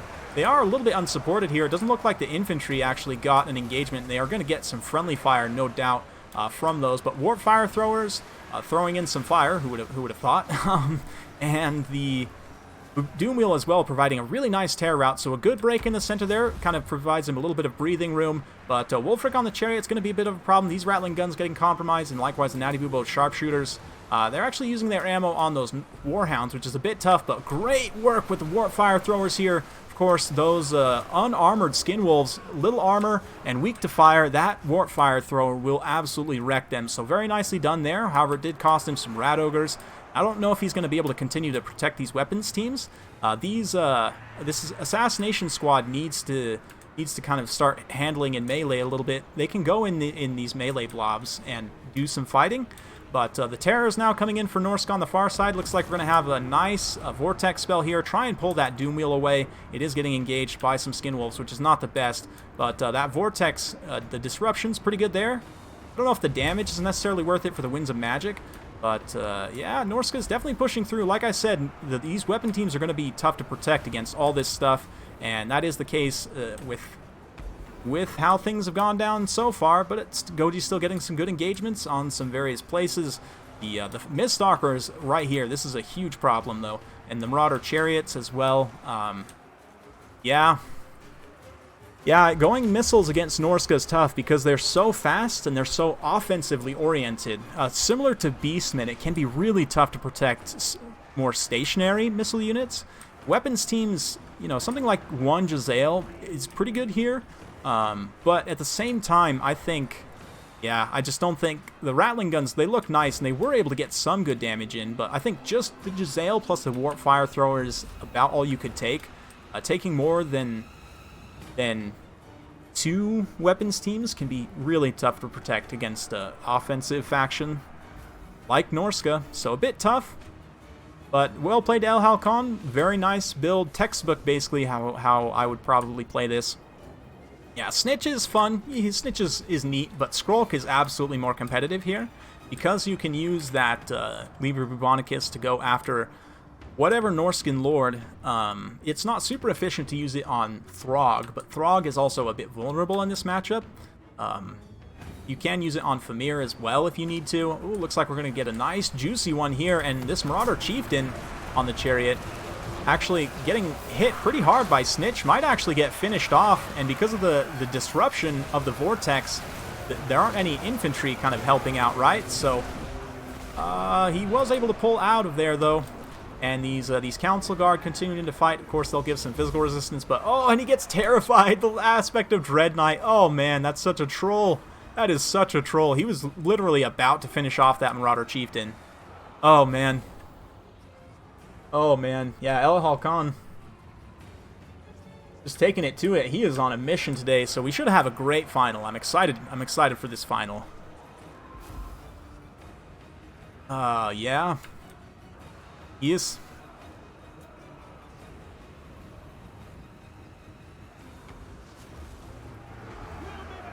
Yes. Council Guard are all that's holding out at this point, so GG. Relatively quick series, except for the army picking. Okay, yep, and there it goes. Yeah, that Chieftain, I like the pick of that Chieftain there. He's cheap, right? He's as cheap as possible, I think. So even if he does get Liber Bubonicus, it's not the end of the world. Like, you're not losing out on as much value as, say, like Wolfric on a Chariot. The Skin Wolves are really good here. Yeah, I pretty much spoke my piece about Goji's army already. I really just think you trade out this hero squad with just Skrulk, take only Skrulk, and then just go super wide with maybe a couple Sword and Board Storm Vermin, maybe the Council Guard, obviously very strong here. I do like one Warp Fire plus Natty Boobos, and maybe just go a little bit more Rat Ogres and try and use them in some different ways. I don't know, it's a bit tough. Definitely an interesting matchup for Skaven. Yeah, I think they have some tools. I just think Skrulk is you got to take Skrulk in that matchup. He's really, really good there.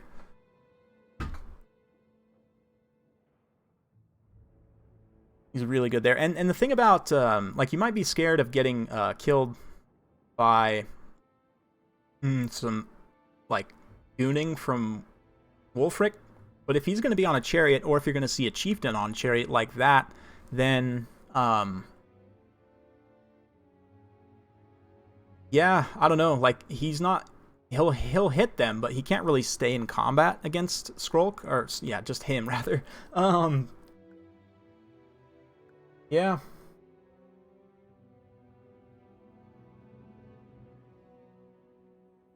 Yeah, I don't know if it's so much as gave, or if El Halcon just took it by force.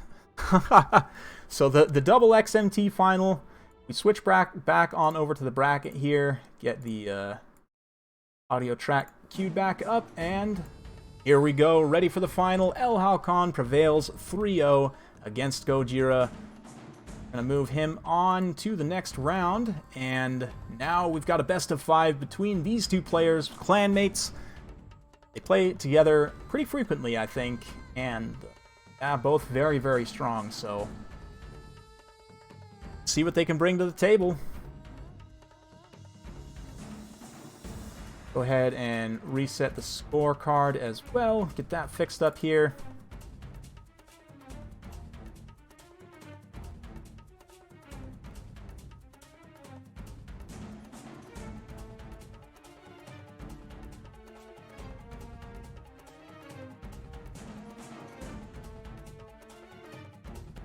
Alright, there we are.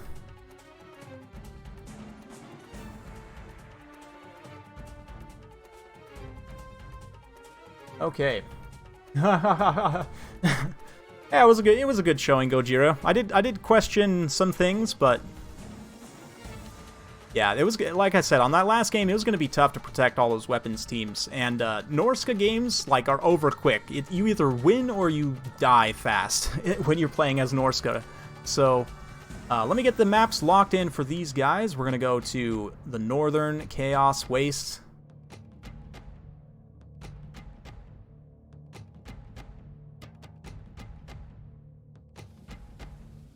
Actually, let's do a different one. Let's do,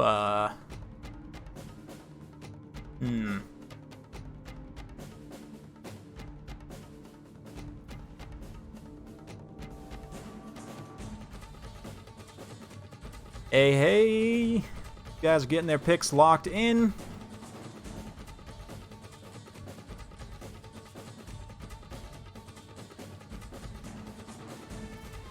Looks like, Falcon's gonna go Norska, I believe. Interesting. Very, very interesting. Right? XMT Civil War. Exactly. Exactly. These two players, I'm interested to see how their playstyles match up as well. Halcon seems like a little bit more of a balanced style player. And Falcon, at least, is known for playing more of a, like, heads-up style rush play, right? But we'll see. Both players very good, very smart players. Good matchup knowledge, good player knowledge. Obviously, being clanmates. Yeah, let's see what they got. I'm actually going to take a break for just a second as these guys get locked in. And, yeah, we'll be back in about 5-10 minutes. Yeah, let me just let these guys know.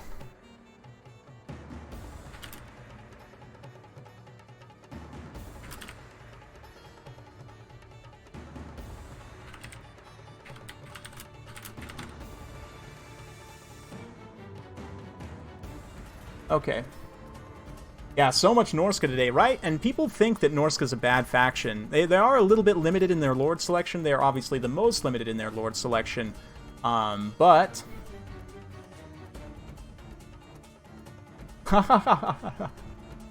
Nice. Right on, Levad. Yeah.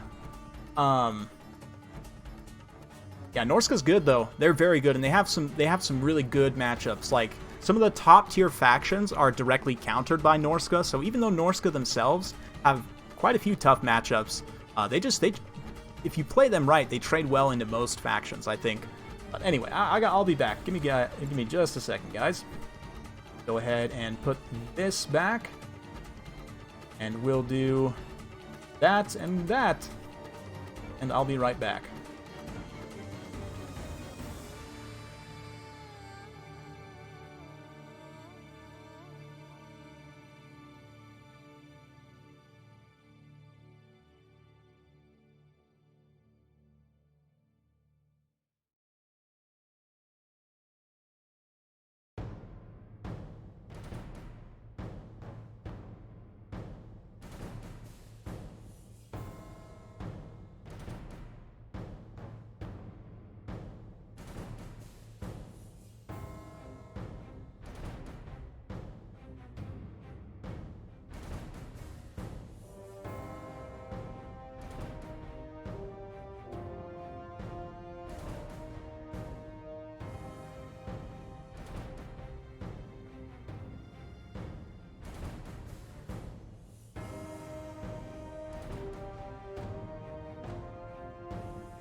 Alright, and we're back. Had to grab some water, take a walk break, stretch for a sec. Get some snacks. Alright, let's get to it. Looks like we're going to have, Norska versus High Elves. Should be very, very interesting. It's a good matchup. Good matchup. Let's have a look.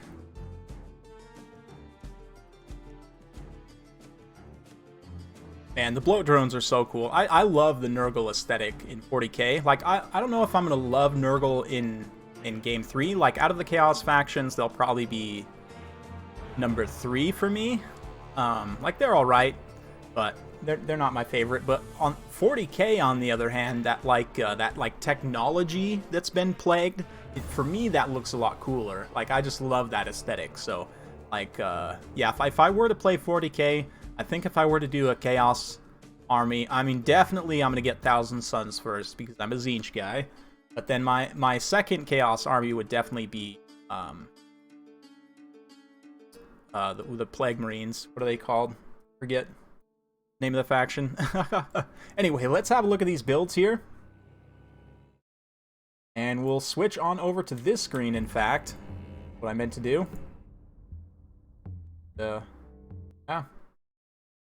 That faded out, and here we go. For Norska, we've got Mammoth, of course, Wulfric on a Mammoth. We've got Marauders up front, Famir Warriors, Famir Balefiend Lord of Shadows, and this is exactly the loadout I was talking about. I usually cut Smoke and Mirrors because I don't think it's very good, but Pendulum plus Enfeebling Foe combination with Wulfric basically gives you two similar abilities, but on two different characters that synergize very well together. Arcane Conduit, of course. Famir, very, very good casters. Marauders, Ice Wolf Chariot here. Looks like we've got Mist Stalkers, of course, super solid. I like the Ice Wolf Chariots. They do have an armor-piercing missile attack, which unfortunately is not 360 shooting. I really think that they should make these guys 360 shooting, just like the other missile-type chariots. They're the only missile chariots that can fire forward, and they don't even do that much missile damage, right? Like, if we have a look here, they only do 30 missile damage, 21 armor piercing per shot. I mean, you compare that to, like, 90 missile damage, right, of the new Dark Elf chariots, and you just realize these guys are super sad. But I will say, there is a difference here with the Ice Wolf chariots, and I think this is the reason why they don't have 360 shooting. They do have 95 speed, which makes them the fastest chariots in the game. Sir Ek approves. And for the High Elves, haven't even looked at their army at all, but El Halcon coming in with Techless, very good here for the Kindle Flame. Of course, Norska, a lot of their units weak to fire. They don't have any specific weak to fire units in this build, but even still, Kindle Flame synergizes great with Sisters of Averlorn. You've got the Fireborn as well to help. Lothern Seaguard, we've got some more Sisters of Averlorn, more Illyrian Reavers, just two actually, just two. And I am a huge fan of Illyrian Reavers right now. For the cost, I think they might be the best light cav in the game while Martial Prowess is active. Ooh, a nice overcast net here. Oh man, but it looks like the center of mass was just barely off of that Norskin Marauder unit. Oh man, he really needs to just charge in there. There we go. Get a nice, good charge. Hopefully they can rout these guys and chase them off. Good volleys from the Lothern Seaguard as well, but how did Techless take so much damage? I did not catch what happened there at all. Huh, interesting. He'll be fine. He'll be fine. He's got the potion, whatever. Yeah, it ended up not being the greatest trade at the end of the day there, charging in with those Reavers like that, and that net, especially an overcast net, is 18 Winds of Magic. That's potentially a huge waste of Winds of Magic, even for a guy like Techless. But, oh man, this is also potentially bad here. These Fireborn are going to get caught by the Famir. They really need to pull away from this engagement and not just stand here and fight. They are going to get hard countered by those Famir Warriors, and also... oh man, yeah, the Mammoth charging in. Those guys have lost a lot of models already. 35 models. They need a regrowth from Techless like yesterday. But the Sisters also getting overran. You can see the Spearmen just not holding up at all to the Terror and the Heavy Assault here. So Falcon, again, just going to his traditional just front-in base rush. And El Halcon just getting a little bit overmatched here. And again, similar to the game we saw in round 1, where what's his name? Random Nix, he was able to use a similar build like this to some different effect. I mean, granted, he had Ushabti and so on, but again, just overloading on the missile units. We've seen this multiple times today, going too heavy on the missile units, and then keeping them on those wide lines like that, keeping them close to the front line, and just not having enough to protect. I mean, 3 units of Sisters of Avalorn is a lot to protect, and there's not that many units here to protect them. And I mean, Lothar and Seaguard aren't really going to do much. They'll do okay against like Famir and stuff, but yeah, I don't know. It's a bit of a weird matchup for the High Elves. I'm not sure. I was questioning El Halcon picking into it just a little bit. I'm not going to lie, because it's considered by most people to be a very tough matchup for High Elves. So, yeah. That Sister of Avalorn thing, yeah, I just think that net, wasting that net too and having it on cooldown, he really needed that net off of cooldown when that initial rush was coming. So blowing it early to try and catch those Marauder Horsemen, definitely a tactical error in the first place. Also, I don't think it's ever worth it to overcast nets right now. It's just not ever worth it, unless your opponent literally has all of their units in that blob. But you think about that, 18 Winds of Magic for the overcast is so expensive for the duration and all of the other things. It's not efficient at all. And getting the Fireborn crumped in response in the front line was definitely tough. Them taking a charge from the Famir and then taking a charge from the Mammoth. Yeah, I would have kept them back. And in a counter charge situation like that, you want to keep them back as long as possible. You're going to try and pull it back here. Looks like regrowth going on Sisters of Avalorn there. He does have some forces kind of coming back over here. These Lothar and Seaguard, yeah, even fighting Marauders, they're going to trade really, really cost inefficiently. So, for me in this matchup, the missiles are good, but keeping in mind that you can't really protect them against Snorska, like you just don't have enough to protect them, I don't think. You don't have enough cheap units, you don't have enough chaff and other things. I would think you may not even want any missiles except for mobile missiles. So what I might do here is, you guys, if you watch my channel, you've seen me use Techless Double Handmaiden, and you definitely have to play into a kite build and try and stay mobile as much as possible and just not give any bad engagements, right? You play it almost more like Wood Elves, and because you have really cost-effective mid-tier cavalry in Reavers, you can actually contest that mobility game against like Hounds and stuff. So if you really play your cards right, you can more or less dictate the pace of the battle and, you know, where and when engagements happen. And because of that, you know, Techless also synergizes very well with the Handmaidens rather, because they do flaming, armor-piercing missile damage. They have similar stats to a Noble in melee, so they can kind of act in that hybrid role as well. Enfeebling Foe, of course, we'll proc that Kindle Flame as well. Yeah, the Fireborn here just got stepped on so hard. And the presence of Famir specifically in this matchup, for me, makes Dragon Princes untenable. Because that magic armor piercing, armor sundering is just so strong against Dragon Princes. You know, they rely quite a bit on that physical resistance. And especially one that's this expensive. This is, you know, one of the most expensive units of Cav in the game. And they definitely did not pay for themselves. A little bit of a rough showing from El Halcon there, but I like what he was thinking. Just think over-investing on those missiles is a mistake. Kind of been the tail of the tape today. But yeah, he's really good. He's really good.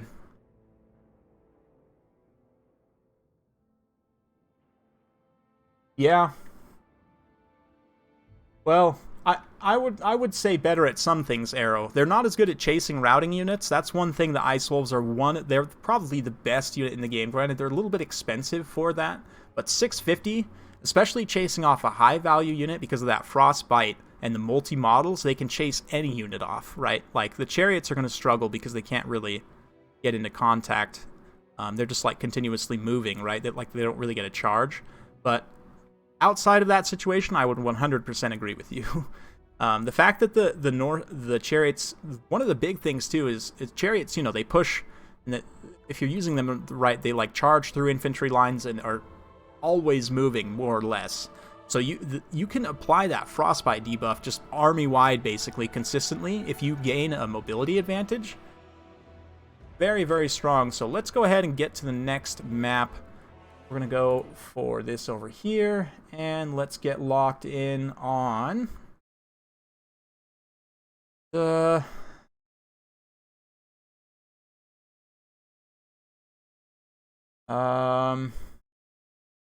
I really should have picked these out beforehand. Let's do Southern Chaos Waste. Because why not? I passed it. There it is.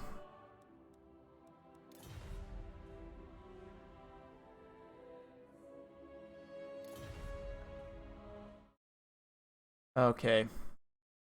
Yeah, especially Falcon's Norska, right? A rush-oriented faction with probably the strongest rush-style player in the game. One of the best players who have ever played the game, right? So, yeah, that's a bit of a tough draw there, and I was very curious about picking into that, but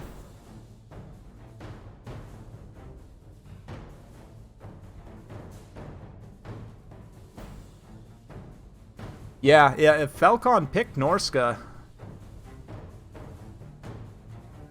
I believe he's on the top of the bracket, so he does pick first. So if we go ahead and remind ourselves, let's actually pop over and update the scoreboard. Falcon picks up a game there.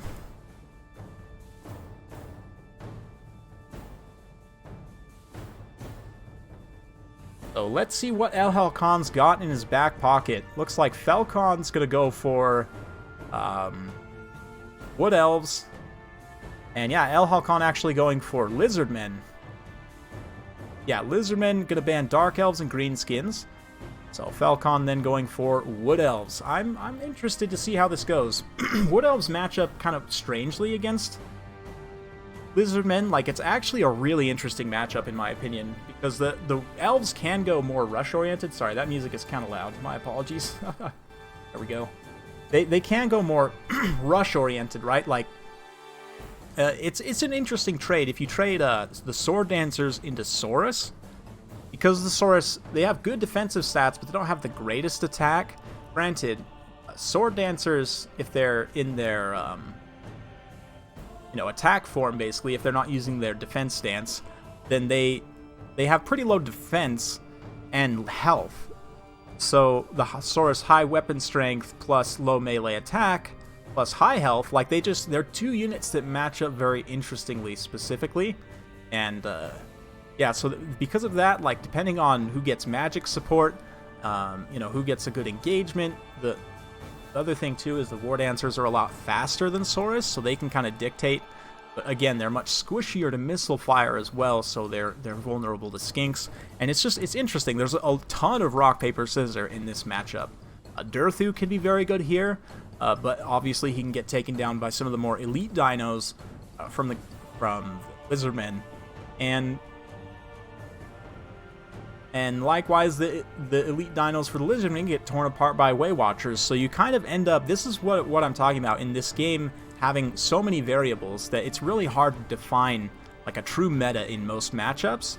I'm sure if you took like a mix of all of the best things with just a solid build overall, that might be your best bet, or you could skew heavily into one side. So far, what we've seen is skewing heavily into melee. It's going, infantry, cav support plus monsters has been very good.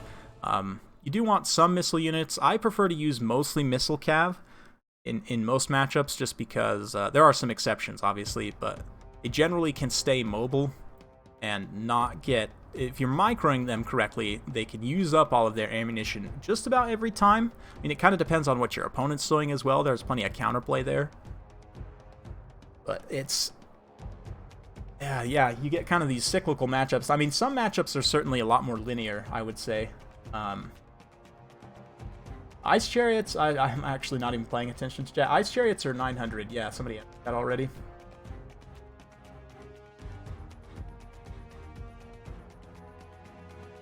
Yeah. I don't know. I think Lizardman can actually do okay here. I think you can do some things.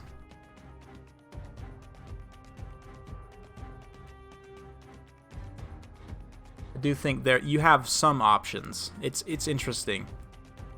And on this map too, with no forests for either side to use, like the Wood Elves aren't going to be getting their extra winds of magic, but at the same time, like, you know, El Halcon can't use the use the woods to try and block missiles or hide high-value units from being shot. There will be certainly some interesting things happening. I don't think Falcon is the type of player to just take like 3 Weight Watchers and go all in on the missiles. I would say for him as a player, just me knowing him, it's a lot more likely to go with like a dragon, probably, right? He's the dragon dude, so probably the melee dragon with the Helm of Discord and a more rush-oriented build.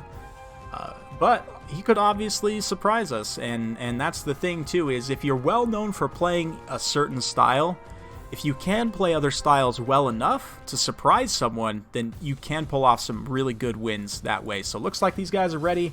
Hill, the tape is set. And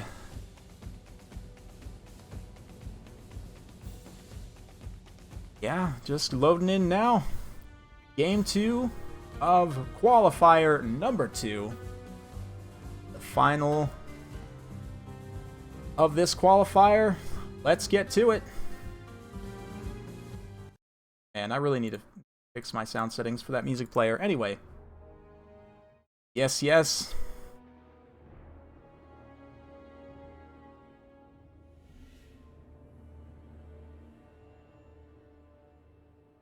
Interesting. It does look like... you had a pretty good guess there, Arrow. What, 5 Glade Guard? It's like he's actually got... Yeah, 5 Glade Guard, right on. And Durthu. I like this quite a bit. He's also got some Dryads for a bit of DPS. They're decently fast. I mean, they're not as fast as something like War Dancers, but 33 attack, magic damage. They've got good weapon strength. They're immune to psychology as well. Decent armor plus physical resistance means they don't take a ton from non-armor piercing units. I mean, granted, Saurus just do so much attack damage. 52 weapon damage is so good for a unit of this price range. They definitely hit hard, and the elves' low HP does work against them. I mean, granted, if we have a comparison here, you can see 75 models for Eternal Guard have 5,400 HP. 75 models for the Dryads have 5,200 HP. So the HP pools here are just kind of not great. And you can see the Saurus in comparison are ED Boys 760, or yeah, 7... sorry, someone's distracting me. 7650, which is decent. Sacred Croc scores also. I don't know about this pick here. I do like the Solar Engine pick a lot. I would actually probably go double Solar Engine here, and maybe take a Fire Swan.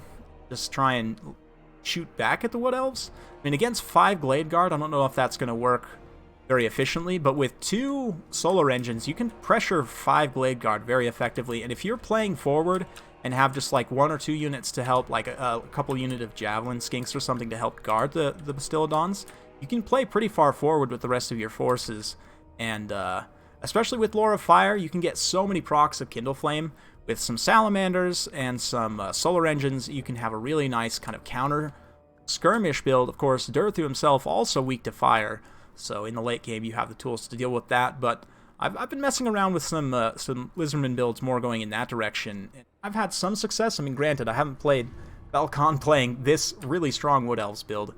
Sisters of Thorn also are a really nice touch for that support buff. Just having one at least, I would say, is good in almost every Wood Elves build.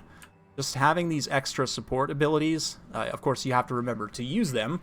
But if you do use them at the right time in the right place, they are quite nice. They're not necessarily going to make the difference in a battle, but just having them, being able to support is great. They've got pretty good missile damage, not the most models in the world. A decent missile damage, good AP, 10 AP per shot, 36 models, so stuff.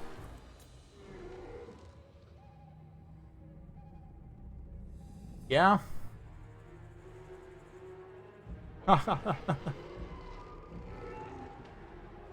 Hey, what's up, Raz? Yeah, 44 melee defense on spears. It's pretty good. It's pretty good. They will not take many hits, or I should say they're not likely to take many hits, but oh, that's great value right off the bat on the solar engine. This is an ideal target for them to shoot at. These Sisters of Thorn, low model count, rely almost entirely on their physical resistance. So he needs to be careful, though, not to get in range of those Glade Guard, right? Because this 5 Glade Guard here will just absolutely destroy that poor solar engine. So he is slower than them as well, probably even a little late now on pulling back. But yeah, I definitely would say he needs to pull back ASAP. He got a little bit of free damage on Sisters of Thorn, but just getting a little bit greedy. Maybe. We'll see. We'll see if he can get out of range. One more shot. Oh, that does make some good contact there. Looks like it took down, what, like 2 unit models? So decent stuff. But he needs to pull back ASAP. This, I don't know, these unshielded Crocsgores, he needs to just bum rush immediately directly into the Glade Guard. Basically just bypass all of these infantry units. No. Oh, this is so bad. All of that Overwatch fire being concentrated. He has a flank, though, over here with those Cold One Riders. This solar engine needs to be taking out those Starfire shafts. This, yeah, these Sacred Crocsgores, they're just going to get absolutely shredded. There's no prayer for them. I think this is a unit that potentially loses in the game here, actually. But, yeah, he needs to just push through and start mopping up those archers as soon as possible, because he's just going to get shredded otherwise. I mean, that unit of Sacred Crocsgore is already down. That's a pretty significant cost out of the gates being done for. And this Light Slan doesn't have any way of healing himself. He's going to be this focus of the fire next. He does have Shield of Chakwa to get some missile resistance. All the buffs going off in this pocket as well. Really nice Barona's Time Warp to get back in this game here. Saurus Warriors with shields will give them a huge damage spike, and they'll be able to punch pretty hard with their good weapon strength. Even 42 on the Legion of Chakwa. It looks like, unfortunately, they didn't quite get that Time Warp. I'm not sure why they're not getting that Time Warp. They definitely are within range of that. That seems a bit buggy to me. But regardless, this Slan Mage is just getting lit up, and the Crocsgores haven't been able to get into the back line. He's just been using them to support this infantry fight instead, which is a big mistake. These Glade Guard have gotten way too much value, but I mean, it's not completely out of the gates yet. The solar engine being able to continue firing in here is great. He's already been able to mostly damage one unit all the way, so switching on to these other Glade Guard is going to be pretty decent. He needs to save at least one unit of Sacred Crocsgores as well for the late game to be able to take down Durthu. I would say even this unit, you just pull them back for the time being, or push up and around and get into these archers. Just standing around on these spears is a huge mistake. And this other unit of Crocsgores did get isolated in the back line, was able to rout a unit of archers, I believe, yes, but didn't really have the tools to follow up. Let's see where the solar engine goes in next. Durthu is going to be a bit of a problem at this point, but yeah, I don't know. I would have probably said pull back. You know, you could also charge them in, but without being able to shut down these 2 units at the same time, like if he had made all of that push at the same time with the 2 units of Crocsgores in kind of a little pincer movement here, he might have been able to just roll up all these archers and at least get them tied down. But when you have a situation like this, where you can only engage one unit out of a wide line of archers, if they're properly spaced out, it can be really tough to engage multiple at the same time. And this is how you take these mass missile builds here. So, Falcon showing how it's done, playing a little bit, not necessarily directly rush. It is a little bit more rush-oriented, but showing off how to use those ranged units. He has them nicely spaced out. Doesn't get too blobbed up. Granted, I think El Halcon could have potentially rolled that up if he had played his cards right. I think the Crocsgores not being able to overwhelm and just the low numbers. I think 3 Sacred Crocsgores was too many. If you're going to do it in this matchup, I think 1 or 2 at best is your best option. Maybe even taking the Cohort of Huatl or the Armor Sundering, just to help Saurus trade a little bit better against trees if you need to in the late game, and then you just keep them in reserve. You don't need to rush them in. They're your unit for taking out a tree, right? Or like I said, you can kind of go more fire-oriented.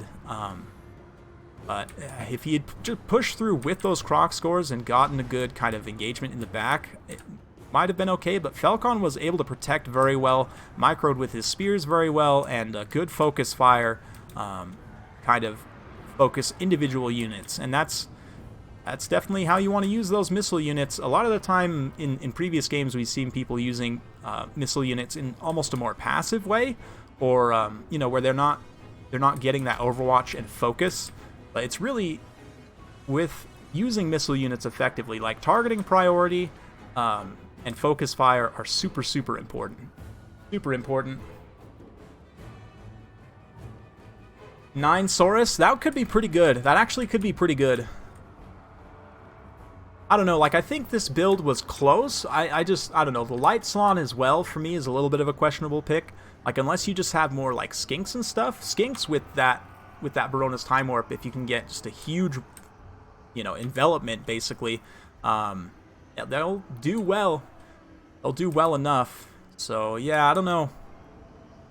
The Cold One Riders, I don't know. Yeah, Wood Elves have a hard time keeping them safe if you have the right tools, and they also don't have any artillery, so if you play forward from your artillery, especially against a build like this, and against a faction like Wood Elves, their fast units are all pretty expensive. And, yeah, their fast units are all expensive. They don't have good AP values, so it's not worth it for them to try and, like, chase Solar Engine in the backline. I mean, obviously they can try and outmaneuver your front line, but if you're playing, like, at a kind of sweet spot distance, it's pretty hard. But you can, sorry, again, people are distracting me. Yeah, I don't like the Spear Riders. They're no missile block chance, 1,000 points. I mean, the anti-large AP is okay, but there's like 2 units you need that against, right? And especially if you have other tools, like, I don't know. This build just a little bit strange to me. The Sacred Croc scores, again, expensive unit, no missile block chance against a good armor-piercing missile faction. Like, I see having 1 to 2 to take out Durthu. But again, I would probably just take the Cohort Waddle so that they can get Armor Sundering with some synergy. I'd switch this out for a Fire Salon, maybe go a little bit wider here with the cost you save by cutting these 2, and I would cut those Spear Riders down to, oh no, I think they do have a missile block chance. I don't know, I had to double check. Anyway, I'd cut them probably down to the 850 ones just to be cheaper, and then, or maybe just go tons and tons of Skinks, like a bunch of Skink Javs, maybe some Red Crest. And I would definitely go double Solar Engine. You see, this one Solar Engine was able to get 96 kills and an XP Chevron, so double Solar Engine I think is the way to go for sure here. It was still a good game, though. I like El Halcon's build. I think he had the right idea. He's on the right track. Yeah, Croxy Smash is fun for sure. A little bit tough against that massive Blade Guard and the spears as well. But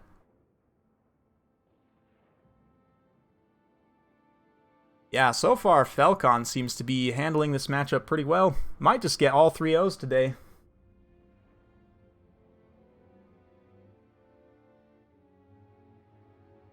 They're not good. I wouldn't say they're good, but they do give you a unit that can kind of chase routing elf infantry and can maybe pressure in the backline. I don't know. I might just honestly go super wide, but yeah, they don't even trade super great against Wild Riders either if they get charged directly. And the fact that they don't have much attack or charge bonus, I don't know. They just, maybe not. Maybe I would just go with something else, like Rippers. Velocodon Hunters are so squishy, though. And regular Rippers even, too. That's the thing about Lizardmen, is similar to Skaven, they don't really have that many fast attack units. Like, yes, you have Rippers and Pterodons, but they're squishy to any type of missile unit. Well, maybe not, like, certain types of artillery, but just the low health, low armor, low model count means they get torn apart by missiles if you mismicro them for 1 second. Very unforgiving units. So they can be good, but Lizardmen just they have that problem, a similar problem of not being able to chase routing units. Skinks are one of the best things. The Red Crest, it's not super efficient, but because they have poison and they're one of the fastest infantry units you have, they can chase some units down pretty effectively. like pretty much any infantry they'll chase down. But again, they're pretty expensive. It's not super efficient to be doing that. 600 points, kind of like with the Ice Wolves. Like it's depends on the unit you're chasing maybe. But yeah, red crests I think are pretty underrated. I would say like 2 to 3 red crests as like a support line. Maybe even just 1 if you just bring the cohort of Sotek.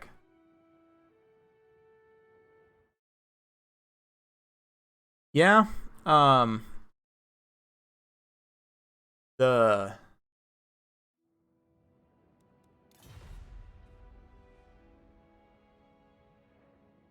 Huh. Oh, looks like we're going Dark Elves versus Lizardmen. El Halcon's going to the Emo Elves for the ace match here. Falcon has a bit of experience in this matchup, but I'm curious to see how the new tools play in here. El Halcon's going to bring any of the new stuff. Yeah. You can definitely do some different things. Carnosaurs are a bit of a problem in this matchup, though, because the Dark Elves actually can't deal with them super well. Can be a bit of an issue here. But Shades are quite strong in the matchup. By the way, totally forgot to update the scoreboard, because, you know, that's just how it goes here. Do that. More music going.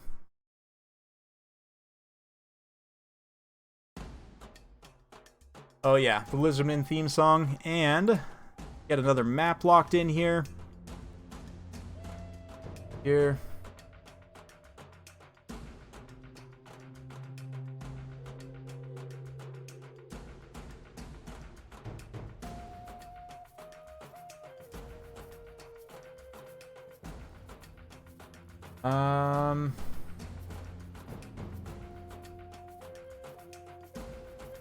Let's do the Place of Champions MP Alpine Ridge. Fantastic. Yeah, glad you guys have joined. Hopefully you enjoyed. Pretty good showing today. Haven't had quite as many games. This one's probably going to be a lot faster than the last qualifier, but that's just how it goes sometimes. A few other tournaments going on today as well, so I'd expect there's some people watching and playing in those who would otherwise be watching or watching here. It's a limited pool of players. Excuse me. Limited pool of players, right? So. Yep. Thanks, Hydro Franz. Appreciate it.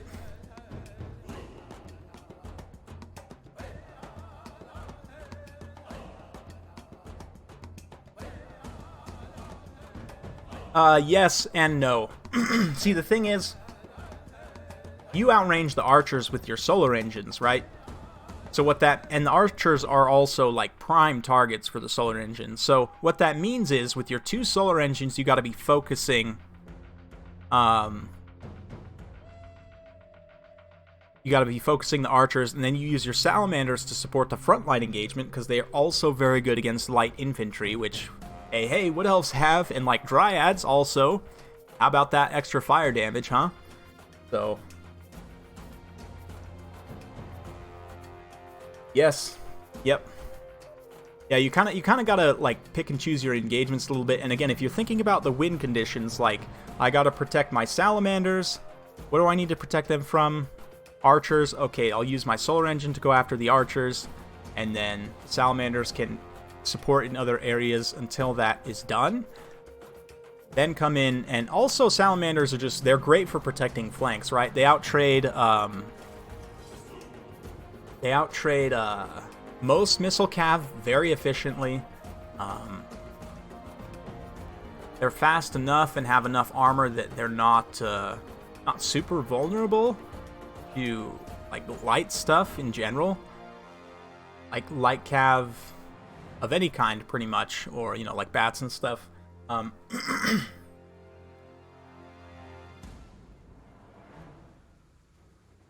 Depends, Zero. Depends. If you have like maybe 2 Saurus, 3 red crests with some supporting cohort scattered around, it can be pretty good. It can be pretty excuse me, pretty Interesting. Alright, let's go ahead and get switched over here. I have a build that I've used to some success. I'd be curious to try. I might have to actually have Falcon practice with me a bit with it, but I've had a build that I've used to some success that has a setup similar to what I'm describing. Let's go ahead and turn that down, get it switched back over to the game, and here we are, game 3 of the final. And Lizardmen this time for Falcon. Skink cohort. Skink cohort with javelins. We've got some red crests. See, 2 red crests. At least 1 to 3 in every single build. Oh, he actually has 3. Cohort of Sotek. That's pretty solid. He does have Nakai, I saw, which is a bit of a meme factor here. Nakai is, wow, way taller than all of these skinks, but he is also probably the worst of the Lizardmen Lords. I honestly think that pretty much any of the other ones are better than him.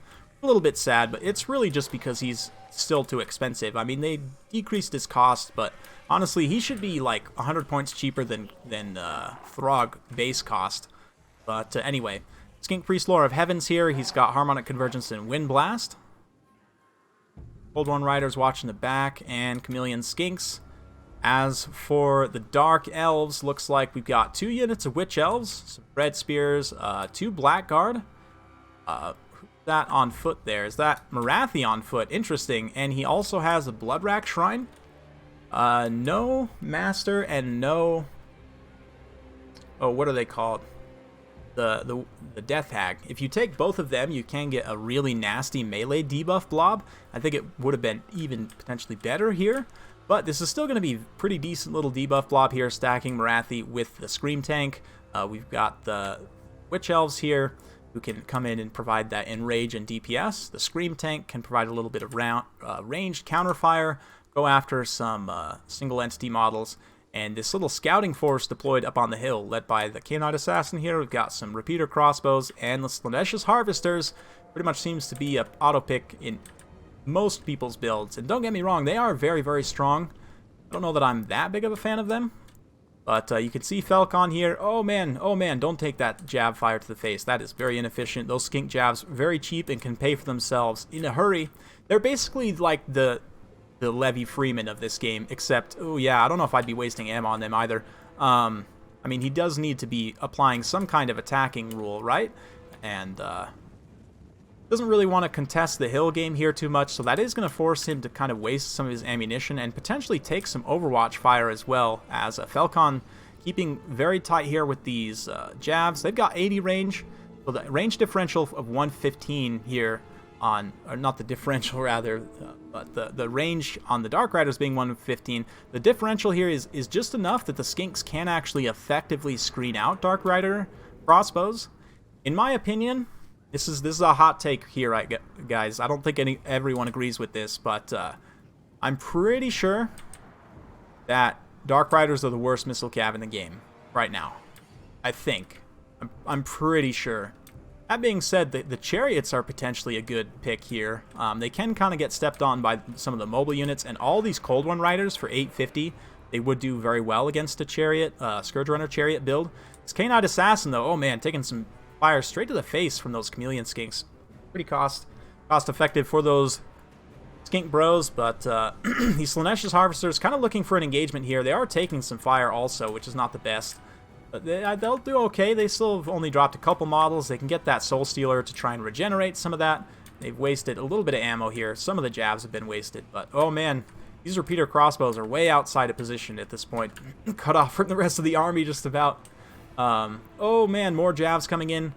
This could be a good charge, though, if he can just get a good face charge, a lot of shock damage. There's not a lot of supporting units here, and he does still have that Soul Stealer on deck as well. He chooses to use it here before the Cold One Riders charge in, and again, charging in unsupported here, all the rest of his units just kind of sitting back. This is a huge mistake. You're just throwing this unit away, basically, more or less, sending it in unsupported like this. I mentioned in one of my recent recordings, I don't know if this is a game that's gone up yet, but you always want to have units with support, right? Like, regardless of how expensive the unit is and how much of a one-man army you think it is, a situation like this is almost never going to turn out well. If he had waited a little bit longer, but I think just even then, that initial damage that he had taken was too much. Probably wanted to play a little bit back closer to his line. Bring the other units up, like have some of these Dread Spears come in, you know, kind of push them around a little bit and just not necessarily give that open damage on a light unit like this. Because, I mean, these are all, these 3 units of Skinks together are collectively about as expensive, right, as those Slaanesh Harvesters. So, I mean, he did get some damage in on those Cold One Riders and on the Skinks, but not the best situation there. Nakai also comes in, gets a good clubbing on Marathi, but he basically just dove straight into some spears. Marathi doesn't have the biggest HP pool, so looks like he's actually going to pull back towards his own support, reminding himself of what I just said. You always want to have your units fighting with support here, and again, Falcon's making a really good play here. You see how he grabs these individual infantry units and pulls them back. These Blackguard are much slower than the Skinks, right? So they're not going to catch them. He's going to be able to pull them out of position. Excuse me. And, yeah, it's going to be weird because he doesn't have enough units close enough to support now, right? And this is something you have to keep in mind when you're playing infantry builds like this. There's no reason to push forward on all fronts. Sorry, I need some water.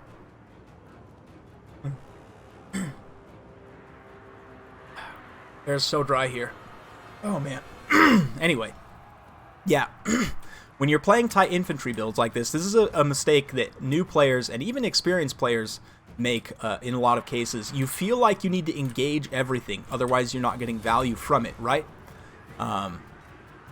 But just staying tight, and I mean, granted, there is counterplay there as well. Falcon spreading out like this and, you know, attacking on multiple fronts works well in his advantage, but we'll see. We'll see. It's not completely over yet, but I'm not super confident in the Dark Elves' ability here. Those Witch Elves kind of just got stepped on a little bit. The Blackguard are trading okay, but the missile fire here from these Chameleon Skinks is going to be decent. They have good AP values. 3 AP per shot and a low reload time means they do have some consistent DPS, but here comes the Scream Tank. The Slaanesh Harvesters getting pinned at the edge of the map there by some Cold One Riders is very nice, and it looks like Murderous Prowess going off for the Witch Elves here. I don't know, they're up against Skink Cohort. Yeah, so you just kind of these little inefficient engagements. You just need to stay tighter with this kind of infantry style of play. But, yeah. The Scream Tank, definitely a good pick here. The Halberds are good, but they're good only against certain units. And when they're getting stepped on by multiple single entity models, and like this unit right here, Cohort of Sotek, is a hard counter to them. Because of their high attack stats, their armor piercing and poison, the fact they have 90 unit models as well, they're unbreakable. They can come in and do really good damage against Blackguard, keep them poisoned, keep them, you know, debuffed, and taking consistent DPS. Looks like it's going to be another quick one for Falcon, so yeah, it might be the quickest qualifier of them all, but that's just how the games go sometimes, even with very good players. When you're playing into these rush-oriented builds, games can take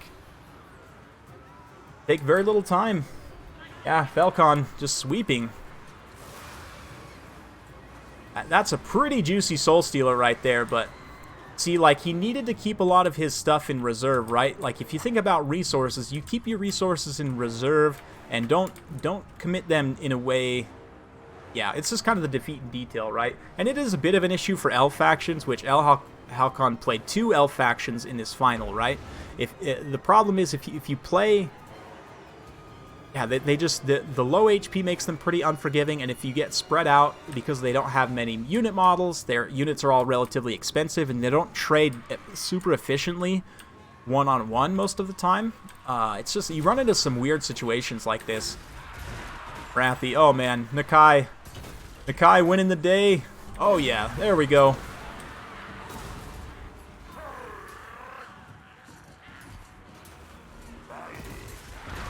That being said, it's kind of yeah, kind of things go that way sometimes. And like, even you look at some of the Ever-Chosen games, 2 very, very good players, depending on how they match up and depending on you know, how they've prepared and what their play styles are. it can be interesting, but very well played to both. Good games. El Halcon, very strong showing in that first round, certainly. And yeah, very, very good player. Just getting a little bit flustered there by Falcon. Falcon, one of the things he does well is force other players into making mistakes, like just from his deployment and his armies as well. Super solid compositions. Great stuff. Big thanks. Yeah, paddling his own troops for encouragement. Yeah, well played. Very well played. Oh, what's up, Galvo Slayer?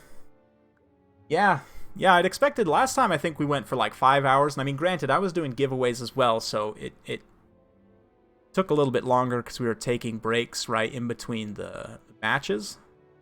Or, yeah, the series.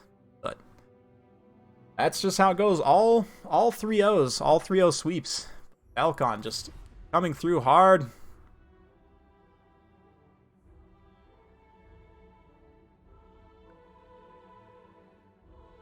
Yeah, it's interesting. Definitely chat with these guys, talk about that, you know, in another time. But fun stuff. Very fun stuff. You guys have any questions here? We're just going to close things out. We'll see you later, Hydro France. Thanks for joining. Glad you could catch the stream. I tried to make it a short one just for you. I actually paid them all off. No, I'm just kidding. Yeah.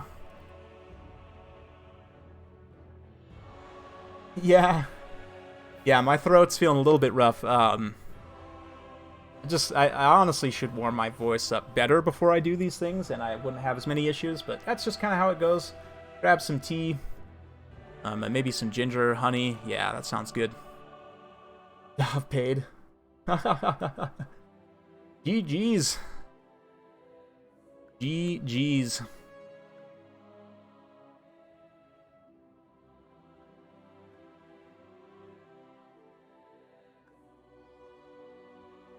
Yep.